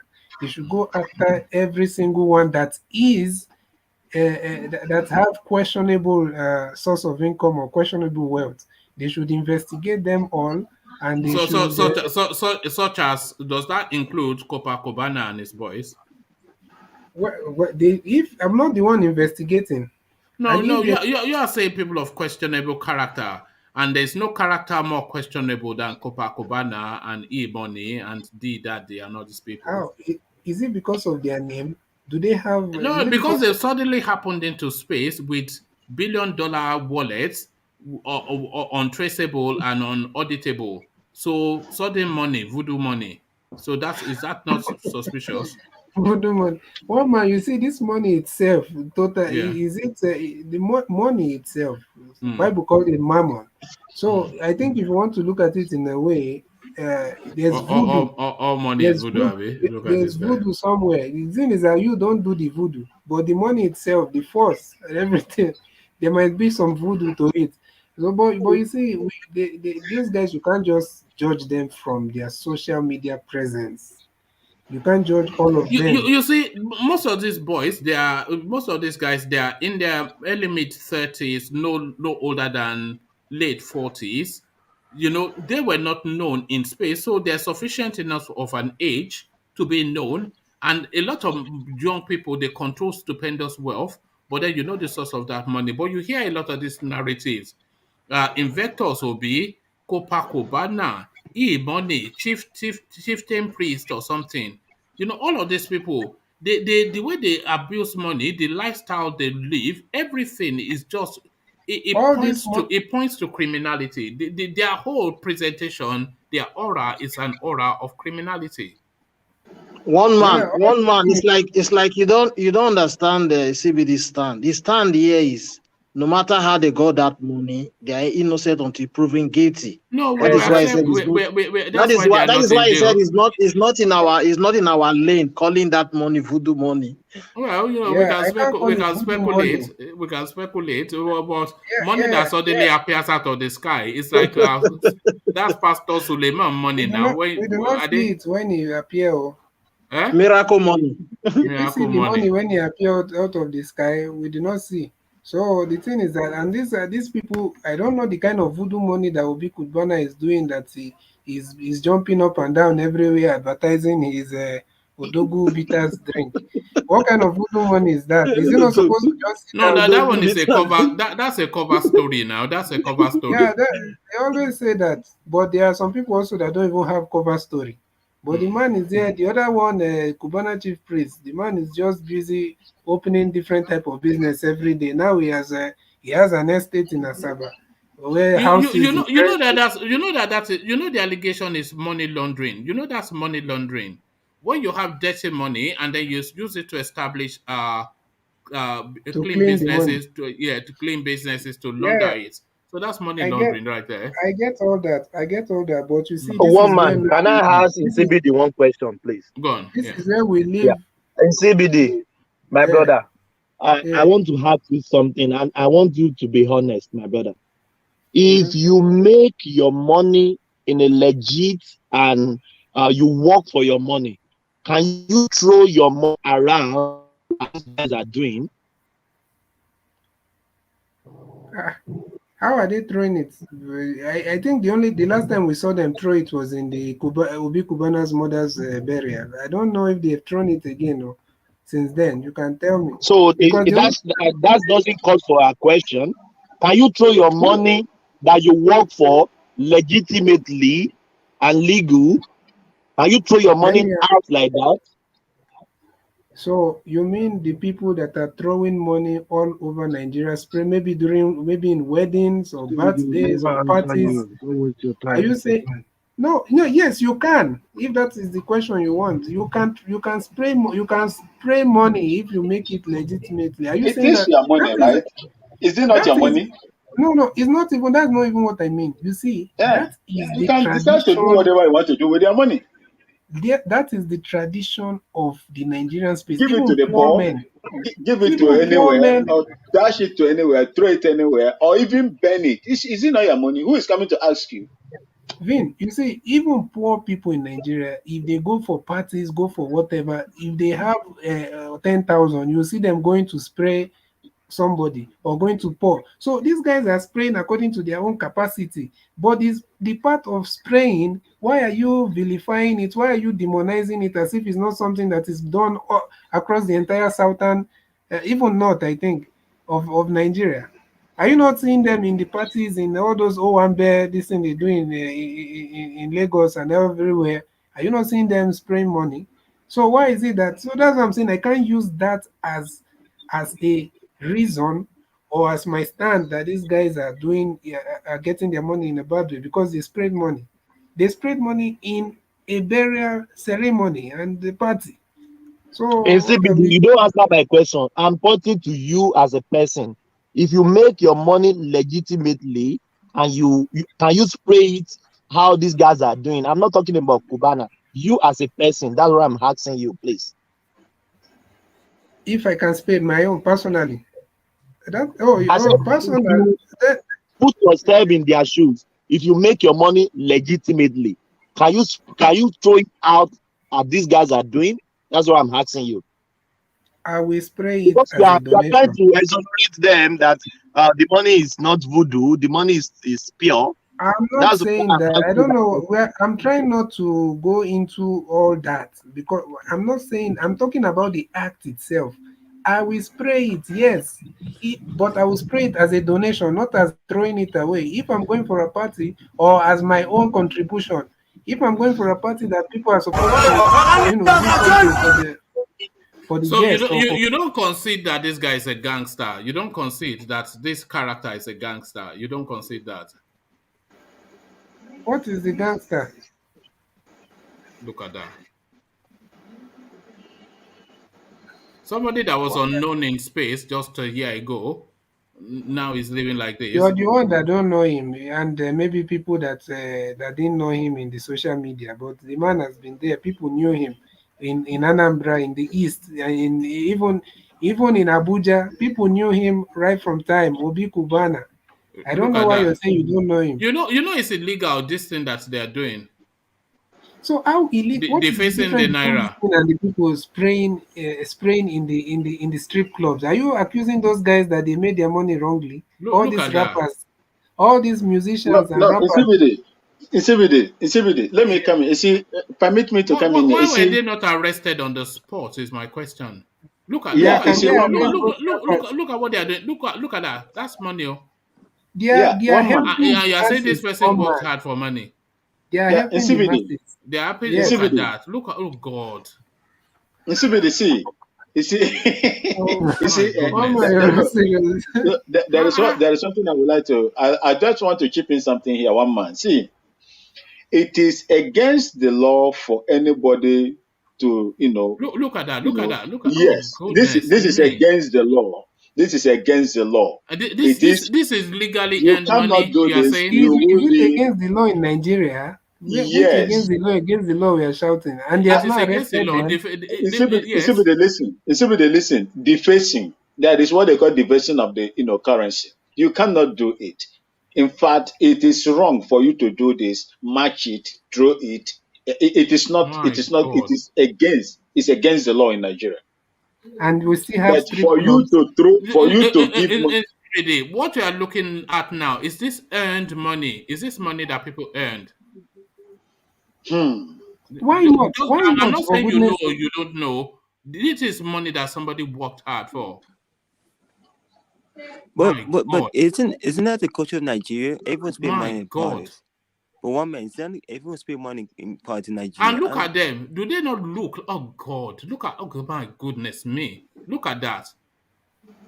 What of the strip clubs, one man? This is not a strip club. This is on the streets. Are you saying that those musicians and those rappers, those celebrities, do not make their money the right way? Is it because these ones are not? If this guy was Davido, are you going to say the money was not gotten the right way? We know how Davido made his money. My God. But now, why is it throwing the money? Is this not ugly? What is this not ugliness? Is this not vulgar? My God. One man, you're not serious. Leave our Are you seeing what I'm seeing? One man, let's God and allow the law of the land to take its course. If they are guilty, let them be punished. If they find them culpable, I will support for their punishment, and it must cut across the whole nation. Nobody. For me, I don't like. When they arrest them, they will say it's because they are. They will take them own. No, they will take them own share. Even the people that are arresting them will take them own share and allow them to go and remain enjoy bail forever. It doesn't stop, or they continue. Look at that. Oh, maybe so. No. One man, can I tell you the fine of defacing Naira? Where are these people from? Look at that. Look at that. The wedding of that Yoruba. What is the name of that Yoruba actress that did wedding the other day? Didn't you see them spraying her bundles of dollars? So why are you not bringing that video for us? Is this her? Look at that. That's money now. You should have brought that video. You are saying somebody went to work hard for this money. I say it cut across the whole nation. Wow. The wedding in Kano. The wedding in Kano are where they threw dollars. Thank you. Small children.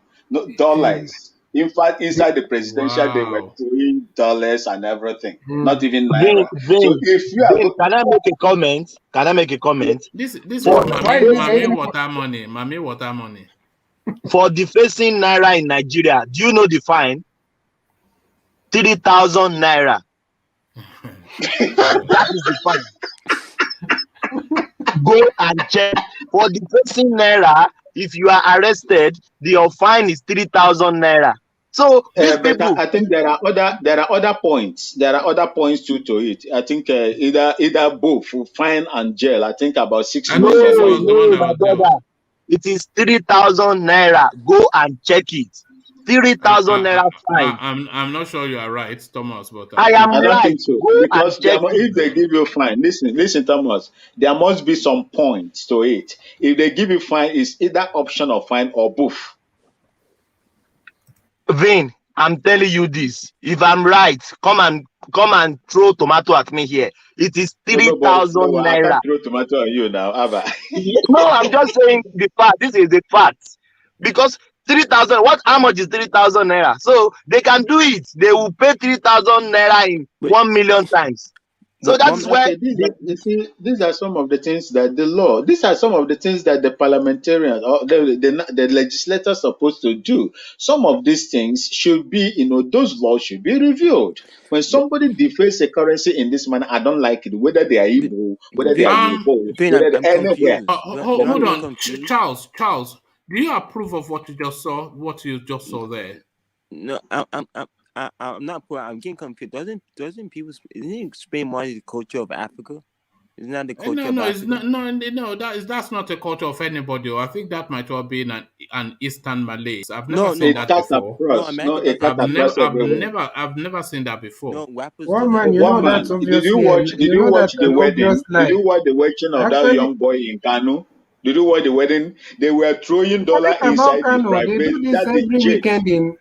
They The do video this is every there. weekend Okay. in the southwest. You're talking Okay. about Kano. They do So this that every me week in the south. my own issue is that CBD. My own issue is this: if you are going to continue to do this, then people will begin to kick against it. If you are going to do it to Mr. A, do it to Mr. B and Mr. C. That is my position. And for me, I wouldn't like anybody to deface the currency of a nation in this manner. It is not proper until Biafra comes.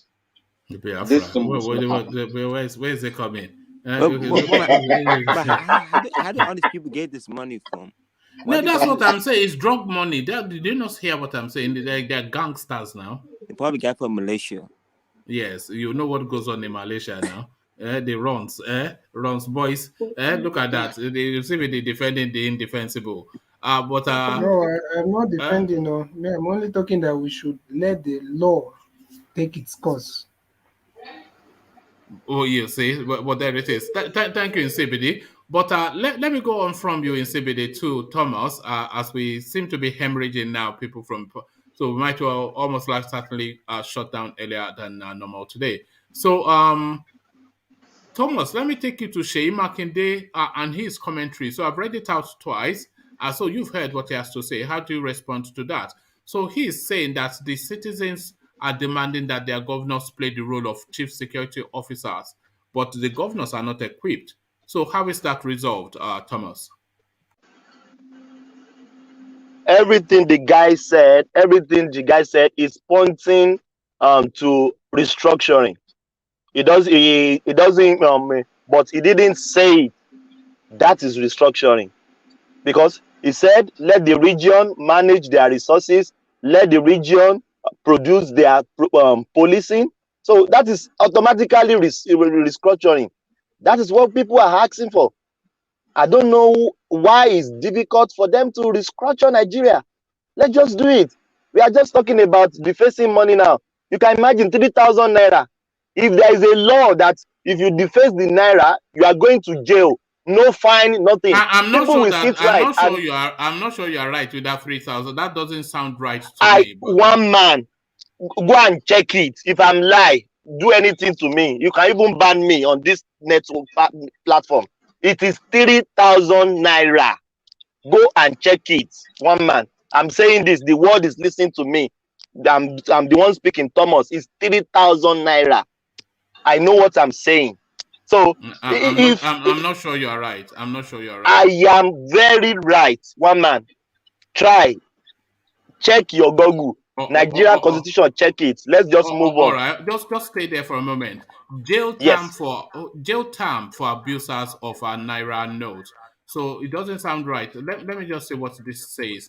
The Central Bank of Nigeria organized a CBN fair in Calabar the other day, where it used the opportunity to create awareness and sensitize the public on the appropriate use of the Naira, Nigeria's legal tender note. CBN also cautioned Nigerians against abusing the Naira note, warning that anyone caught would risk 6 months imprisonment or pay a fine. Guess how much, Thomas? How much? 50,000 naira. So 3,000. I don't know where you're getting that from, but it's not from. That the was Yes, what CBN. I I hear. said. Let me finish. I hear it when they are deliberating this defacing of Naira on Arise News, Don't Ruben worry about that. Abati, Don't worry about Channels that. News. Yeah, they It's said it's CBN. 3,000 naira. It is Yes, not. It is not. but one man, let's just 50,000 naira. How much is 50,000 naira? So it's still not nothing. It's still nothing. But Ruben Abati said that it's 23,000 naira. Maybe they have redo the law or do something. No, But that doesn't even sound right to you. I'm sure. How can the fine for defacing the naira be 3,000 naira? Does that not sound ludicrous? yes, that is what Thomas, he can I said, just come in here? and he was reading from the Constitution. That is what he said. Maybe he Forget made the it. mistake. No. Thomas, can I come in here? What I told you earlier on that there is a point. It's either you go to it, they will give you. There is something that is there in the constitution, but I cannot. I will try and the one man just read it. I see. Once you are caught, there will be a penalty and a point. Some point. Either you pay the fine, or you go to jail, or both, depending on what the judge rule against you. That is what I know. But that 3,000, I've not heard of it. 3,000. No. Thomas just made that up. But carry on. I told you where I get my source, and he was reading it from the Constitution. That is what I said. Hold on. He was not reading it from the Constitution, because this quote is from the Constitution. It gives us sections, subsections, and everything. It says the law in section 5I goes further to define matching to include spraying, scattering, littering of any surface with any naira or coin, and stepping thereon. So it gives us the legal backing for it. It says the stated offenses above are punishable under subsection 21I, which provides, amongst other things, a person shall on conviction be liable to imprisonment for a term not less. So it's not sticking to, but not less than 6 months, or a fine not less than 50,000 naira, or both such fine and imprisonment. Good. Yeah. That is what I said in the beginning. We fact check here now, so don't make up stuff. I told you my source. I didn't. I told you my source. That is what I said. I told you my source. They were wrong. So, they were wrong. So Ruben Abati is wrong. So, but I told you my source. I didn't say. No, we didn't hear it from Ruben Abati. We heard it from you. So you are wrong. Yeah, no worries. I'm wrong. Look at this guy. But I told you my source. Are you trying to nail me now? But you could have fact-checked it and see hold on, Vin. We don't have Ruben Abati on the platform. We have you, who was categorical. I nearly took your word for it, but it just didn't sound right, so I went to check.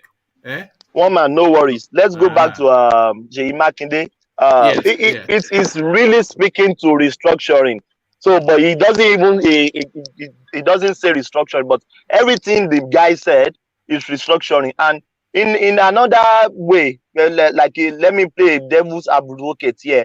If people are hearing, people may say, because MAKINDE is PDP. But what he said is the truth.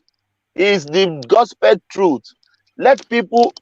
We need the policing. You can't bring Motar from North to come and policing in Oyo State. No, he doesn't know the terrain. He doesn't know. Let the people, the local people in the state, monitor their police, monitor their policing, because they know them. They live with them. You can't take me as a policeman now to North, so I will know every terrain in the North. It's not possible. But if I'm a policeman, if you put me in Oyo State, I know terrain in Oyo State because I know them. I know people. We know criminals in our locality. So I give Sheyi Makinde, I give him the kudos. What he said it makes sense to me. But he's speaking to restructuring because that is what people want. That is the layout on restructuring. I don't think they want to do the restructuring, because if they want to do it, they could have done it, because Buhari has the 8 years to do it, and he didn't do it. So be it, one man. Let's just move on. All right, thank you. All oil theft pushing Nigeria into bankruptcy. It's a pastor saying this, but the whole country is fed up now with the state of play where Buhari has led us to. So they've presented all the noise making. They've tried to paint black as white for us, but the lived experience of the Nigerian person, it speaks contrary to every narrative, and their life is in perpetual hardship. So enough is enough is what we're hearing from Adeboye. Is the headline again, oil theft pushing Nigeria into bankruptcy. Pastor Adeboye speaking, but what are you making then of the preacher man's words? Yes, is right. I think we spoke about this some times ago, that even the crude oil they are extracting from our ground, they can't even account how much are they extracting every day.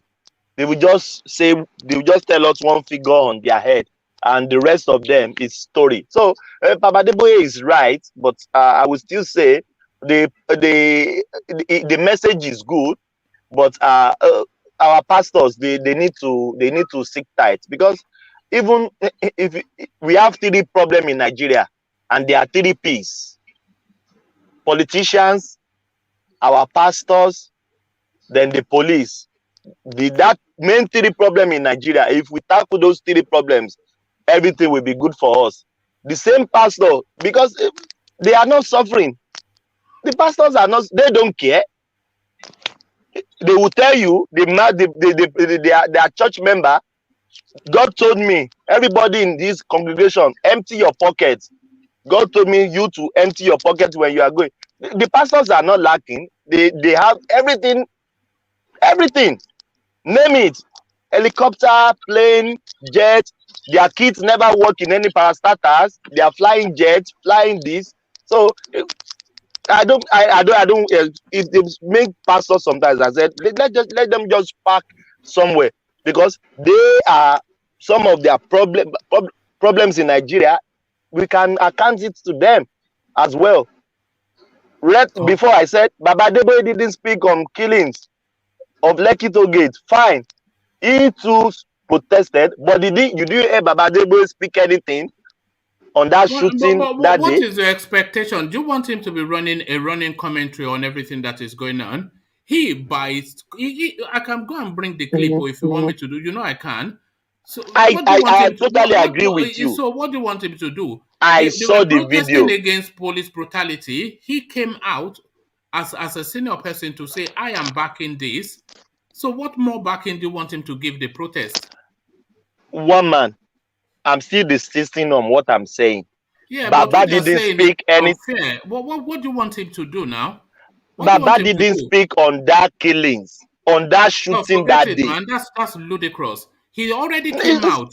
What by him coming out to protest, is that not in itself speaking on the killings? One man, the protest Baba did he do it after the killing or before the killing? I don't know this. I just want to confirm this. It doesn't matter. That protest, it covers all of that conversational space. It's not running a running commentary on every activity that took place in that space.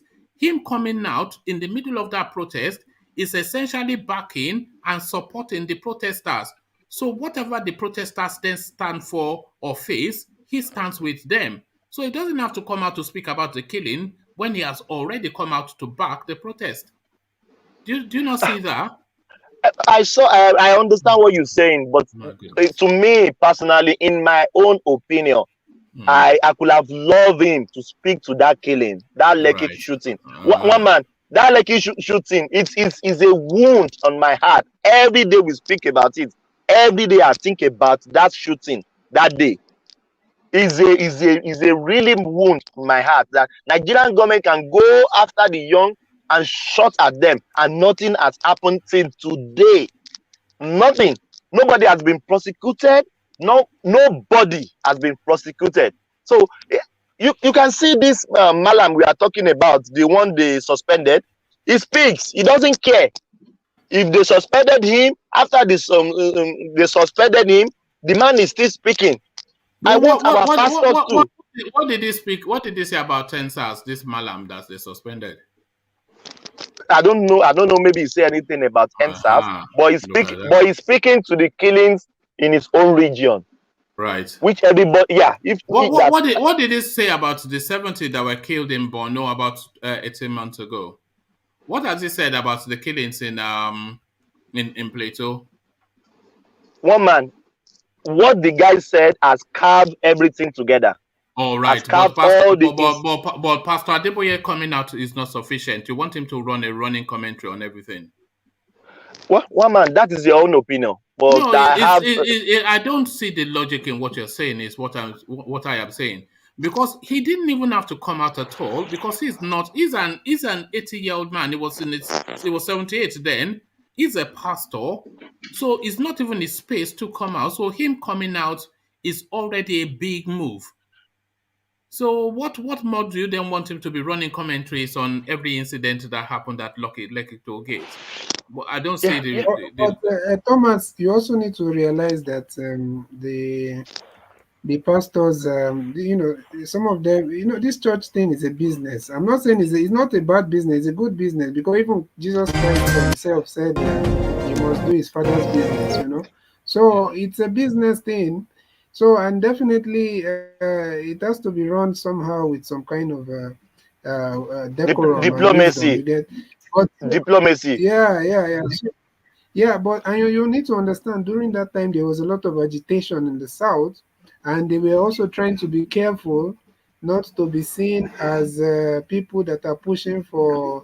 Can you see him on your screen there? He's the one in the middle with the green. I saw it, one man. I saw the video before. So what more does he want to do more than that? One man, maybe I'm just frustrated with that killing on that day. Maybe because one man, I will not lie to you. If you remember very well, I normally cite this example every time. Every time we talk about killings, that massacre that day, and nobody has been brought to book. No. I'm a Christian. Any innocent blood that was shed, God is not happy with that country. Anybody that shed an innocent blood of human being, God is not happy with that place. And God, the blood of those people will speak. The blood that was spilled on that day, on Lekki killings, we ask everybody that have hand in that killing, and also he spoke about he speaks regularly about insecurity, and in his commentaries just on Sunday he spoke about insecurities yet again. So I don't know, that guy, he's done more than he's done beyond what is expected of him, I would say. Yeah, that is your own opinion, but what I'm saying is, I want him to speak on. He should mention that Lekki Toll Gate, but he didn't mention it anywhere. But to me, what end would that? What would that achieve? Him mentioning it. One man, one man, can I come back to you, please? All right, thank you. Yes. So, all right, let's go on to Charlie Boy. So Charlie Boy, are you there? Yes, I'm here, man. All right, brilliant. So Charlie Boy then, so to the east and to Voodoo Money, Copacabana and his boys, they are being picked up one by one. So now one man, I'm back, if you don't mind. Oh, okay, let Charles deal with then I'll come back to you. So yes, please. So Copacabana and his boys. So if you are too braggadocious, and then you get the slap down. So the slap down of the boastful characters in the east. What are you then making of Copacabana and his boys being rounded up? Yeah. I think also one. I think that's why I think all the rich people in Nigeria, none of really rich. They all just co-op money. Why I'm seeing it, but even the North people too money. They all just co-op money. That's why. How much do we have a genuine good rich people in Nigeria? The only good people we have in Nigeria are the singers or the actors. That's the only people I can see it. But what's other people? They use the money for corruption. I won't be surprised after the emo guy governor and he was probably picked up too. I won't be surprised. Cause he's another Yahoo guy. The guy in the Imo But State. what's a Yahoo guy, Thomas? Tell me what a Yahoo guy is. Me? Yeah, what is a Yahoo guy? That guy's definitely number one Yahoo guy in Imo State. Yeah, but what is a Yahoo guy? In my opinion, a Yahoo guy is a person who steal money. In my opinion, is a person who steal money, who's corrupt. You could tell the corrupt, but by the face. By the face, you can tell the corrupt. All right. Yeah, sort of right. It's essentially a fraudster. A fraudster is really what a Yahoo guy is. You see, this all make me angry. This all make me angry about Nigerians. Why they always pick these people? Pick people to be governor, people who are Yahoo. See, they all trick them. See, I think that's for Nigeria. We need to teach these Yahoo people, teach other corrupt people that no, you can't just pay. You can't just use us for your money. We know who you are. And a lot of people do even that Ubu Kuban who have money. He hasn't built any good thing in Anambra State. That guy, he have all this money, but you can't even build a nice road to your village. No, but it's not obliged to build roads. That's in the purview of governance. But in Sibi, they was just telling us how he's building hotels and restaurants and whatever. Because one thing I know something. I know in other countries they all call people, but I know something. In other countries they call people. We use the money. I know you're gonna hate me using Kenya for that. You're gonna hate me using Kenya for that. No, I won't hate you for speaking freely. Speak freely, Boy. Yeah, I'm using Kenya for example. You know, in Kenya they are corrupt people. One thing I like about Kenya corrupt people is that they will show you they have money by building high buildings, nice roads. They show you they have money. But Nigeria, which people don't show you. One of these days I will buy you a ticket to Kenya, just so you seem to love it so much. So remind me that I intend to do that. The way I love Kenya, because at least Kenya rich corrupt people, they use the money for good. Even they're corrupt, but at least they use build a good road, good building. But Nigeria, the most corrupt people will build a house abroad. That's the issue. Nigeria, there's corrupt people everywhere, but the reason we copy everything. The issue with Nigerian corrupt people, I don't care if they're corrupt, doesn't matter. The thing I'm concerned with is that the corrupt people don't use the money for good. They all bad money, they use the money for bad. I think that's why I say Nigeria people need to learn from Kenya, Rwanda, those countries, learn from them. Because they have corrupt people too. But they use for money for good, building skyscrapers. How many cities now you have skyscrapers? Not only Lagos have many skyscrapers. That's sad. No, they have in Abuja, they have in Ibadan. The first skyscraper in Africa was built in Ibadan. Yeah, the skyscraper in Nigeria is baby. The one built in Kenya is modern.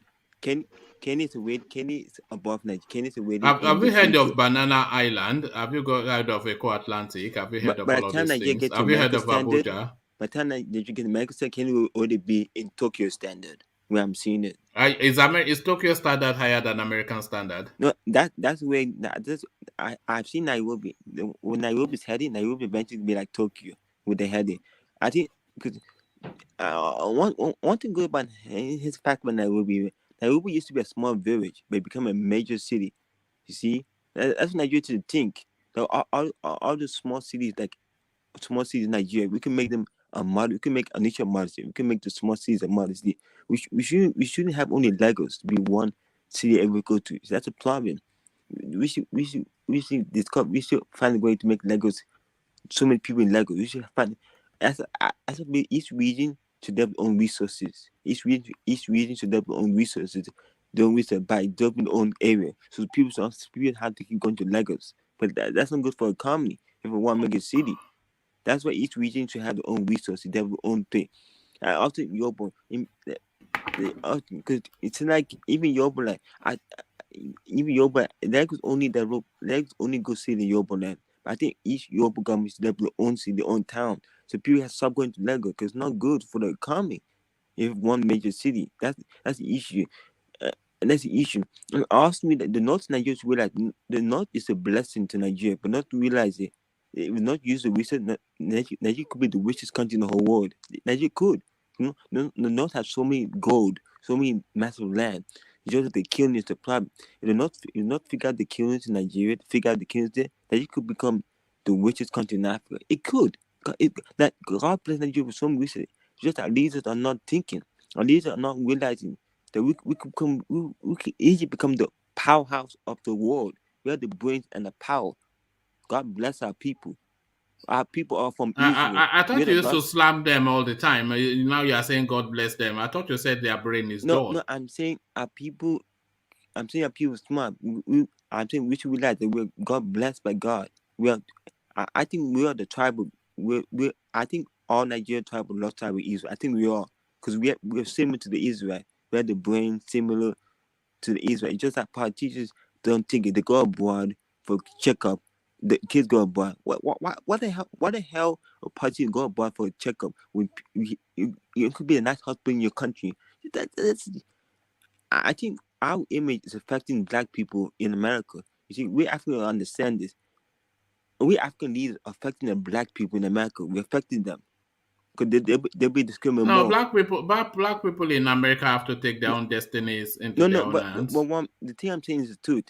Yeah, I'm saying. See, you understand what I'm saying? Is that what they are telling you? No, I'm saying the image African leaders, bad image, it actually affecting black people around the world. You see, if African leaders have a good image, it help black people here a lot. See, image matters. All right. Thank you, Charles. So, Charles, let me get back to Thomas and have him round off his thoughts on the Adeboye space. So, Thomas, are you back? Yes, I'm back, please. Sorry for the interruption. No, that's fine. Yeah, go on. Yeah. So, to me, I expected more from Baba. But if you said what the protest he did, it's carved everything, what happened? No worries, but I expected more from him to speak. And often we saw Baba going to Aso Rock. So going to Aso Rock, we don't know the intention going there, but I know he should speak to Baba Buhari because we saw him several times. At least I can count 3 or 4 times he has been to Aso Rock to see Buhari. But maybe Baba Buhari didn't heed to his advice. But I know all these big pastors, they have the politician tends to respect them in one way or the other because they know when it's time for politics, they also use them to canvass votes because these pastors, they have more followers. But Baba Adeboye, he has spoken very well. What he said, there's not wrong what he said. What he said is 100% right. All our oils have not been accountable for, and it's been spent anyhow. But I want them to speak more because these politicians, they are scared of these pastors. They know they're scared of imams, the pastors. They are scared of them because they know when the election comes, the pastors can instigate their followers against them. So and on the spiritual aspect as well, they are scared of them because they know if they say anything, these pastors, they hear from God. Give Baba kudos on, but on that answers, I'm not still very good about that because I expected him to speak more because even the what happened in Lekki happened in Baba's domain. Baba's domain is Lagos State. Is the headquarters of Redeemed Christian Church is in Ebutemeta, is in Lagos State. You speak more to that event. That is just my summation. But I give Baba kudos. I respected Baba. It's been good. It's been doing very well. That is my summation. All right. Thank you, Thomas. So, Thomas, let us go to Vin and take him I want to speak on Cubana, please, so that I will speak on that. I thought you had already spoken on Cubana. Are you sure? Yeah, no worries. Let's go to Vin. Okay. Speak some more on Cubana if you feel you have not fully expressed yourself. Go on. Yes. To me, one man, that is my opinion. You can't get your money legitimately and squander it. This is to me what the video you show us and the previous one that I've seen. It is squandered money. So you can't earn your money legitimately and throw it around like this. Dangote is there.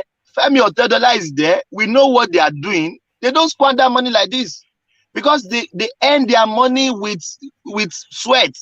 They earn their money with big commitment. But it is impossible. It is impossible. It is For impossible. somebody that earns money to treat it in this manner, this is not No, earned money. It's not. it is not earn money in any way. I don't know their source of income, but this is not earn money. This is not money that was earned legitimately. No, it's N-O, capital no. So sometimes if you talk about corruption, if people will say, oh, now we are exercises, I can see they say, oh, they are coming after the East. But let's call the spade a spade. If a Northerner is a criminal, let's call them criminal. If the Southerner is a criminal, let's call them criminal. Because look at this. You can't earn money in a legit, and you earn your money sweat. One man, no way. You can't spend your money like this. So this money is not clean. That is my opinion. Everybody else can have their opinion, but these monies are not clean. You can't earn your money and squander it and ruin it in this manner. That is my submission, one man. Thank you. Thank you, Thomas. So Vin, are you there? Yes, please, I'm here, one man. All right, thank you, Vin. So let me take you to where Thomas just left, the Kobana guy and the narrative around his bunch of friends. They are being picked up one by one by the EFCC, and we've seen clips. That's not, I'm sure, the first clip you've seen of him. Would you concede that money earned legitimately is not treated in that manner? Would you concede that as a starting point? I will not concede to that fact that if you earn your money legitimately, I think you have to be disciplined on how you spend your money. But we have individual differences, and everybody will act the way they deem fit to themselves. This issue of money, trashing money, spraying money around in this way, stepping on it, I am totally against it. No matter which currency, Nigerian currency, Ghana CD, or whichever currency, you throw them in this manner, I would not like it at all. This is, for me, like the Igbo people will say, it is an abomination, for anyone to see. Just imagine. Okay, so this is what I would tell you. Since they've been arrested, I would say, let the law, take its course on them, and there must be given fair hearing as well. If they are found culpable, one man, I support their prosecution and everything, and anything that is going to pass on them, because as it is now with what they are doing, this is just ridiculous, my friend. It's ridiculous. Yes, I'm not sure why you would not concede that money earned legitimately should not be treated like this, because anybody that's ever labored for money would never ever treat it like this. It's beyond There is, obscene. yes, to add up to this, what I have said, we had a guy here in Ghana. They went to a particular place, I think in Togo, and did what they did over there. Came here, and the directive from the juju man, the juju woman or juju man or whatever, was that if they give you, if the money comes and you have 1 billion, that 1 billion must be spent that same day. You will not take anything home. And when you see them, they will be throwing that money everywhere in their car, open roof. Then they will be throwing the money just to make that money, that money will not reach the following day. Otherwise, they will pay the consequence. Then the other one was, he was meant to be sleeping with, I think, a spiritual mermaid or something like that. And he was confessing, when the thing became too much, he was confessing that the mermaid has not been allowing him, to have rest of mind. Sometimes they go as much as 20, 30, 50 times. and it was taking a toll on him seriously. Is this a Before real he now, account or is this a movie or what? it is a real account. I will give you the confession and all the things that they made that time. So in fact, they lost so many people. This particular guy lost. They were poor, lost his mom through it, lost his sister. He was also fighting for, and that was the reason why he opened up, because he cannot be poor and be fighting for them, and they are taking them that way. So that was the reason why he came out and started shouting it the whole place. You see, these are some of the things that people are doing. For me, if these guys are culpable of this particular offense, let's say right in front of the screen here, you will see that that money, that currency has been defaced. That's one. It has been defaced, and let the law take its course on them. And if they are doing this on these people, I would suggest that it cast across, because I watched a wedding inside a private jet, thinking Kanu. They were dishing out, spraying. This is not ordinary, they were real dollars. 2020 bill, 50 bill, 100 bills. They were thrown all over the places in that place. So they couldn't arrest them. This is where people begin to raise eyebrow. Why couldn't you arrest this person and you are arresting these people? So the ethnicity, the tribal nature of it now sets in, and we cannot make a headway when we go through this, route. Sir. Well, all right, thank you. And Pastor Adeboye's alarm to Nigeria heading towards bankruptcy, oil theft pushing Nigeria into bankruptcy. So he's not even the first person that is speaking to this narrative.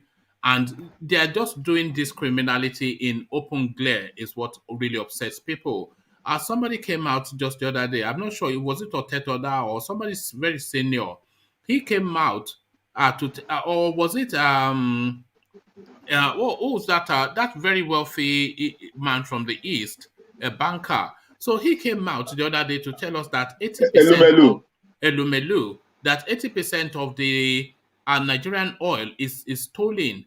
So only then, so this is what Adeboye is saying, that how can we be borrowing at this rate? Everybody is telling him that the country will go bankrupt, and the only source of income that we have, you steal 80% of it. So, Pastor Adeboye, he's not one to break cover in this manner. He has spoken, but what are you making of his words, Vin? I think Pastor Adeboye, I salute him, for this kind of, courage he has summoned this time around to make known what other people has been saying. He is a man of God. They take time, analyze things, and before they speak, because of the position they are occupying. Now, like I said earlier on, that this man has been visiting Asorok. He has been visiting Asorok. I believe that most of the suggestions and advices he has been giving to the president in Asorok, or whoever that is in Asorok, is not yielding any fruit anymore. Things are getting worse by the day, my brother. People are killed and slaughtered by the day.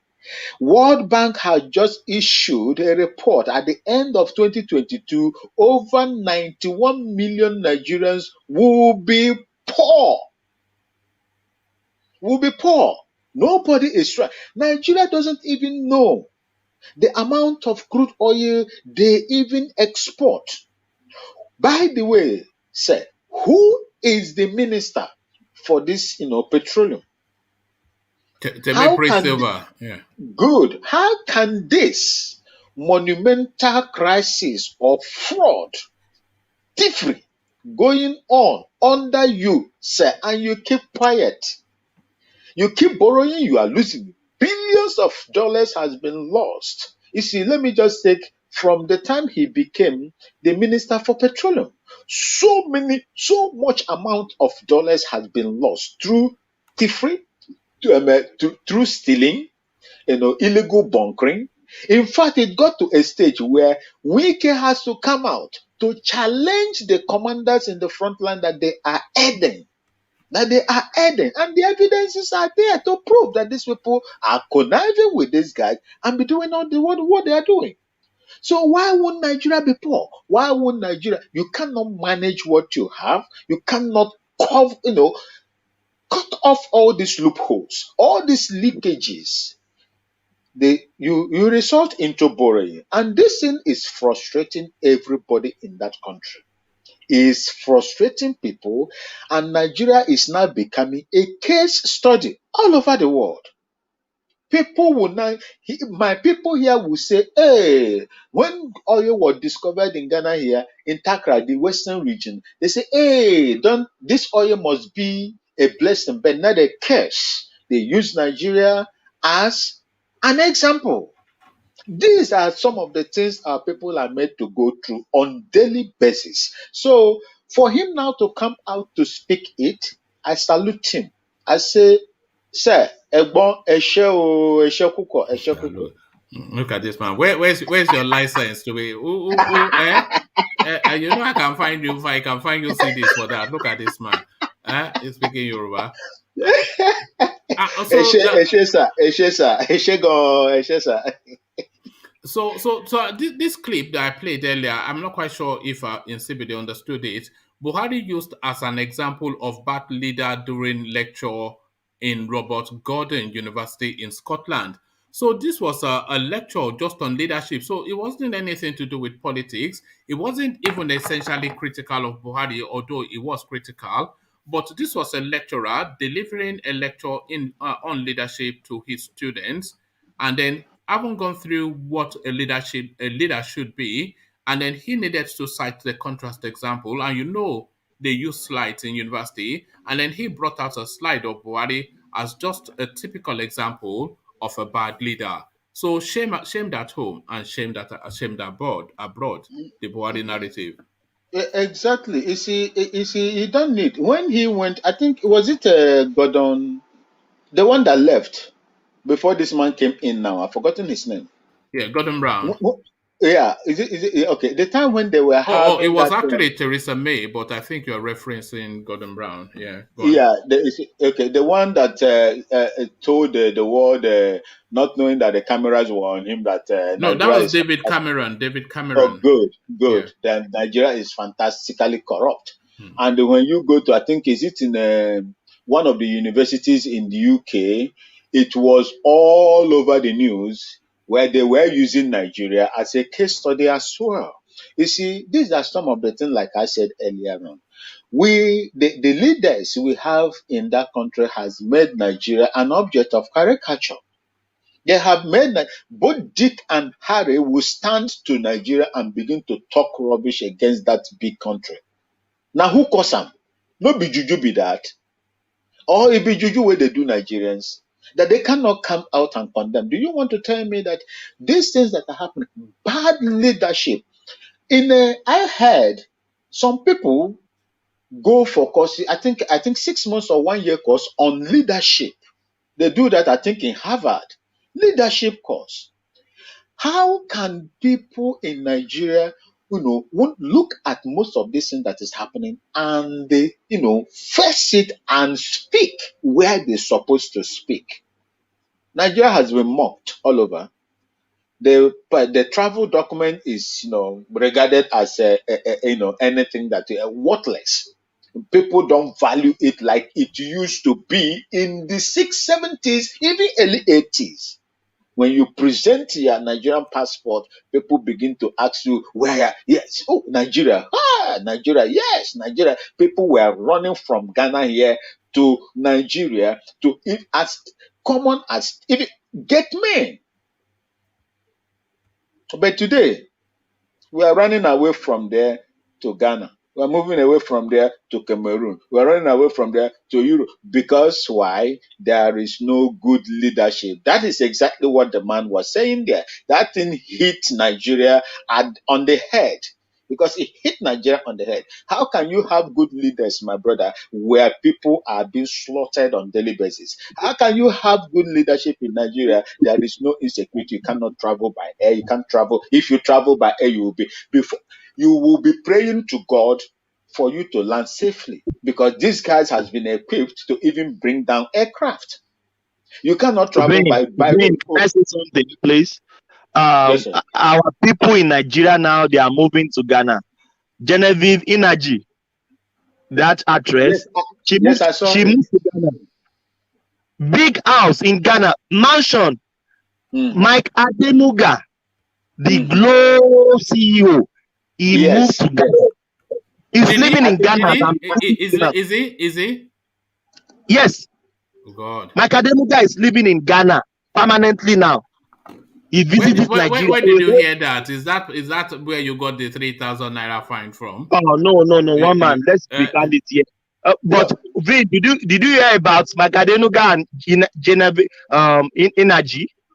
I will tell you today. You know, I love my Adenuga, the Glow man, right? Yes, the Glow man. His telco here is one of the cheapest, and I believe that is one of the indigenous African man coming from Nigeria with very good, plan on how to. Where are the nice places to live in Ghana, Vin? Because there are so many. I wouldn't mind living in Ghana if it's if you have electricity and you're safe. Is it safe? And where's nice places?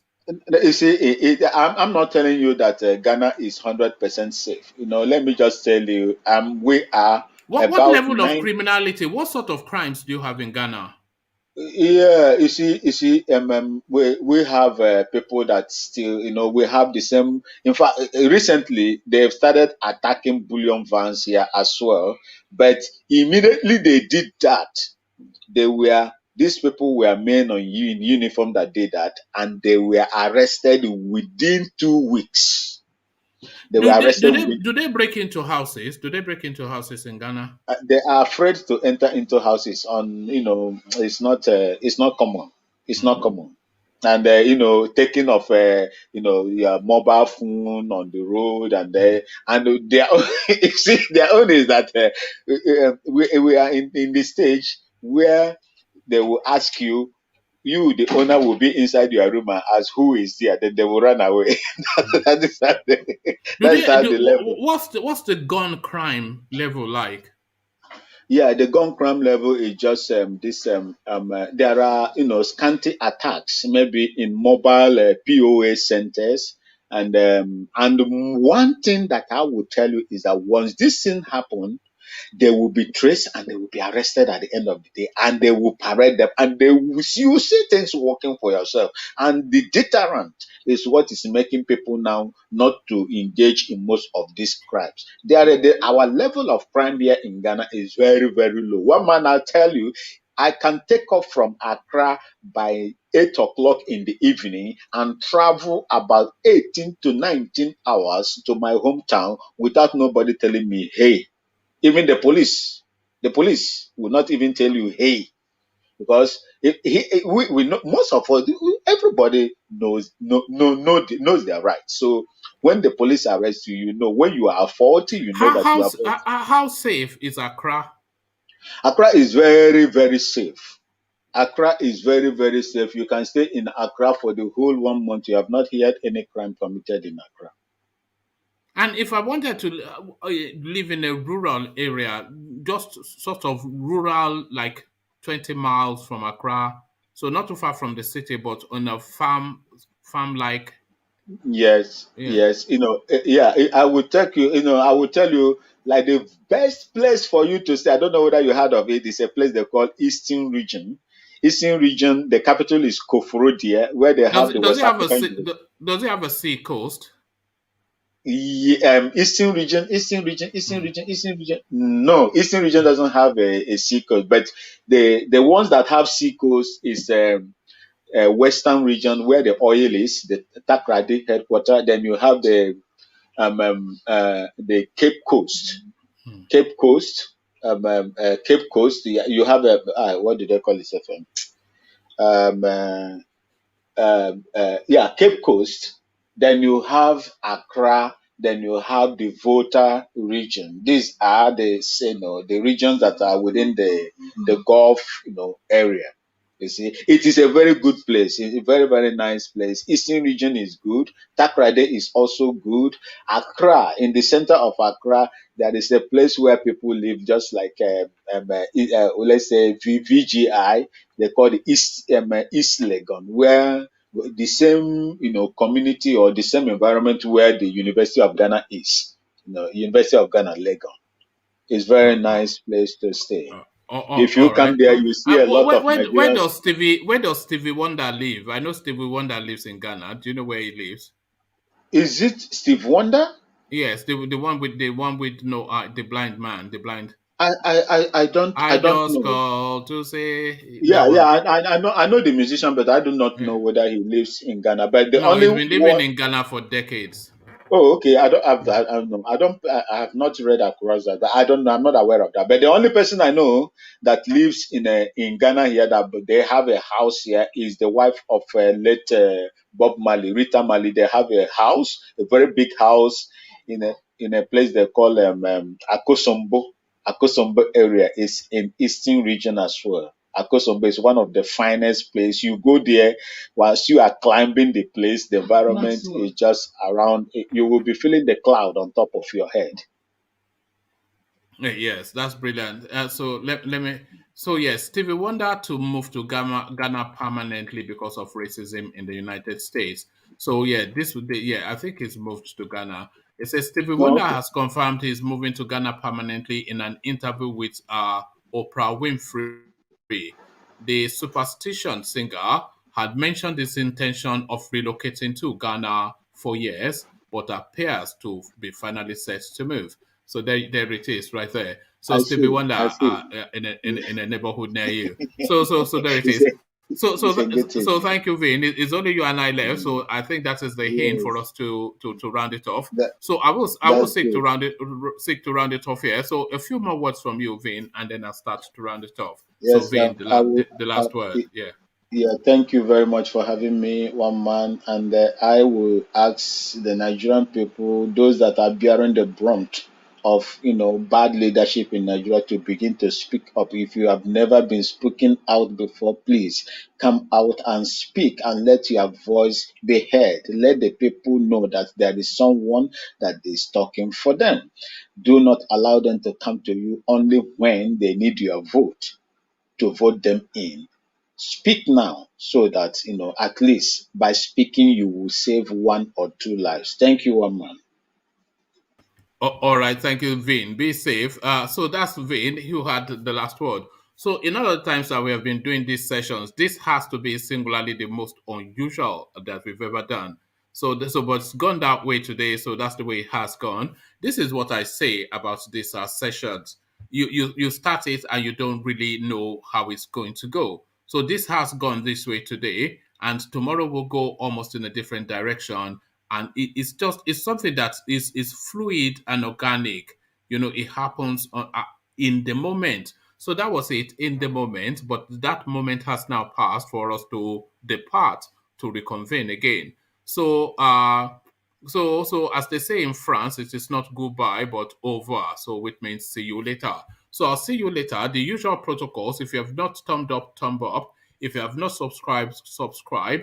And if you want to be a new voice on the platform, next time just click on the hyperlink so that we can continue to have a variety of opinions for us to peruse and to be to learn from. So that has been the session, and this has been your host, one man. So I'll leave it there. Carry the conversation within the comment section over here. I say peace.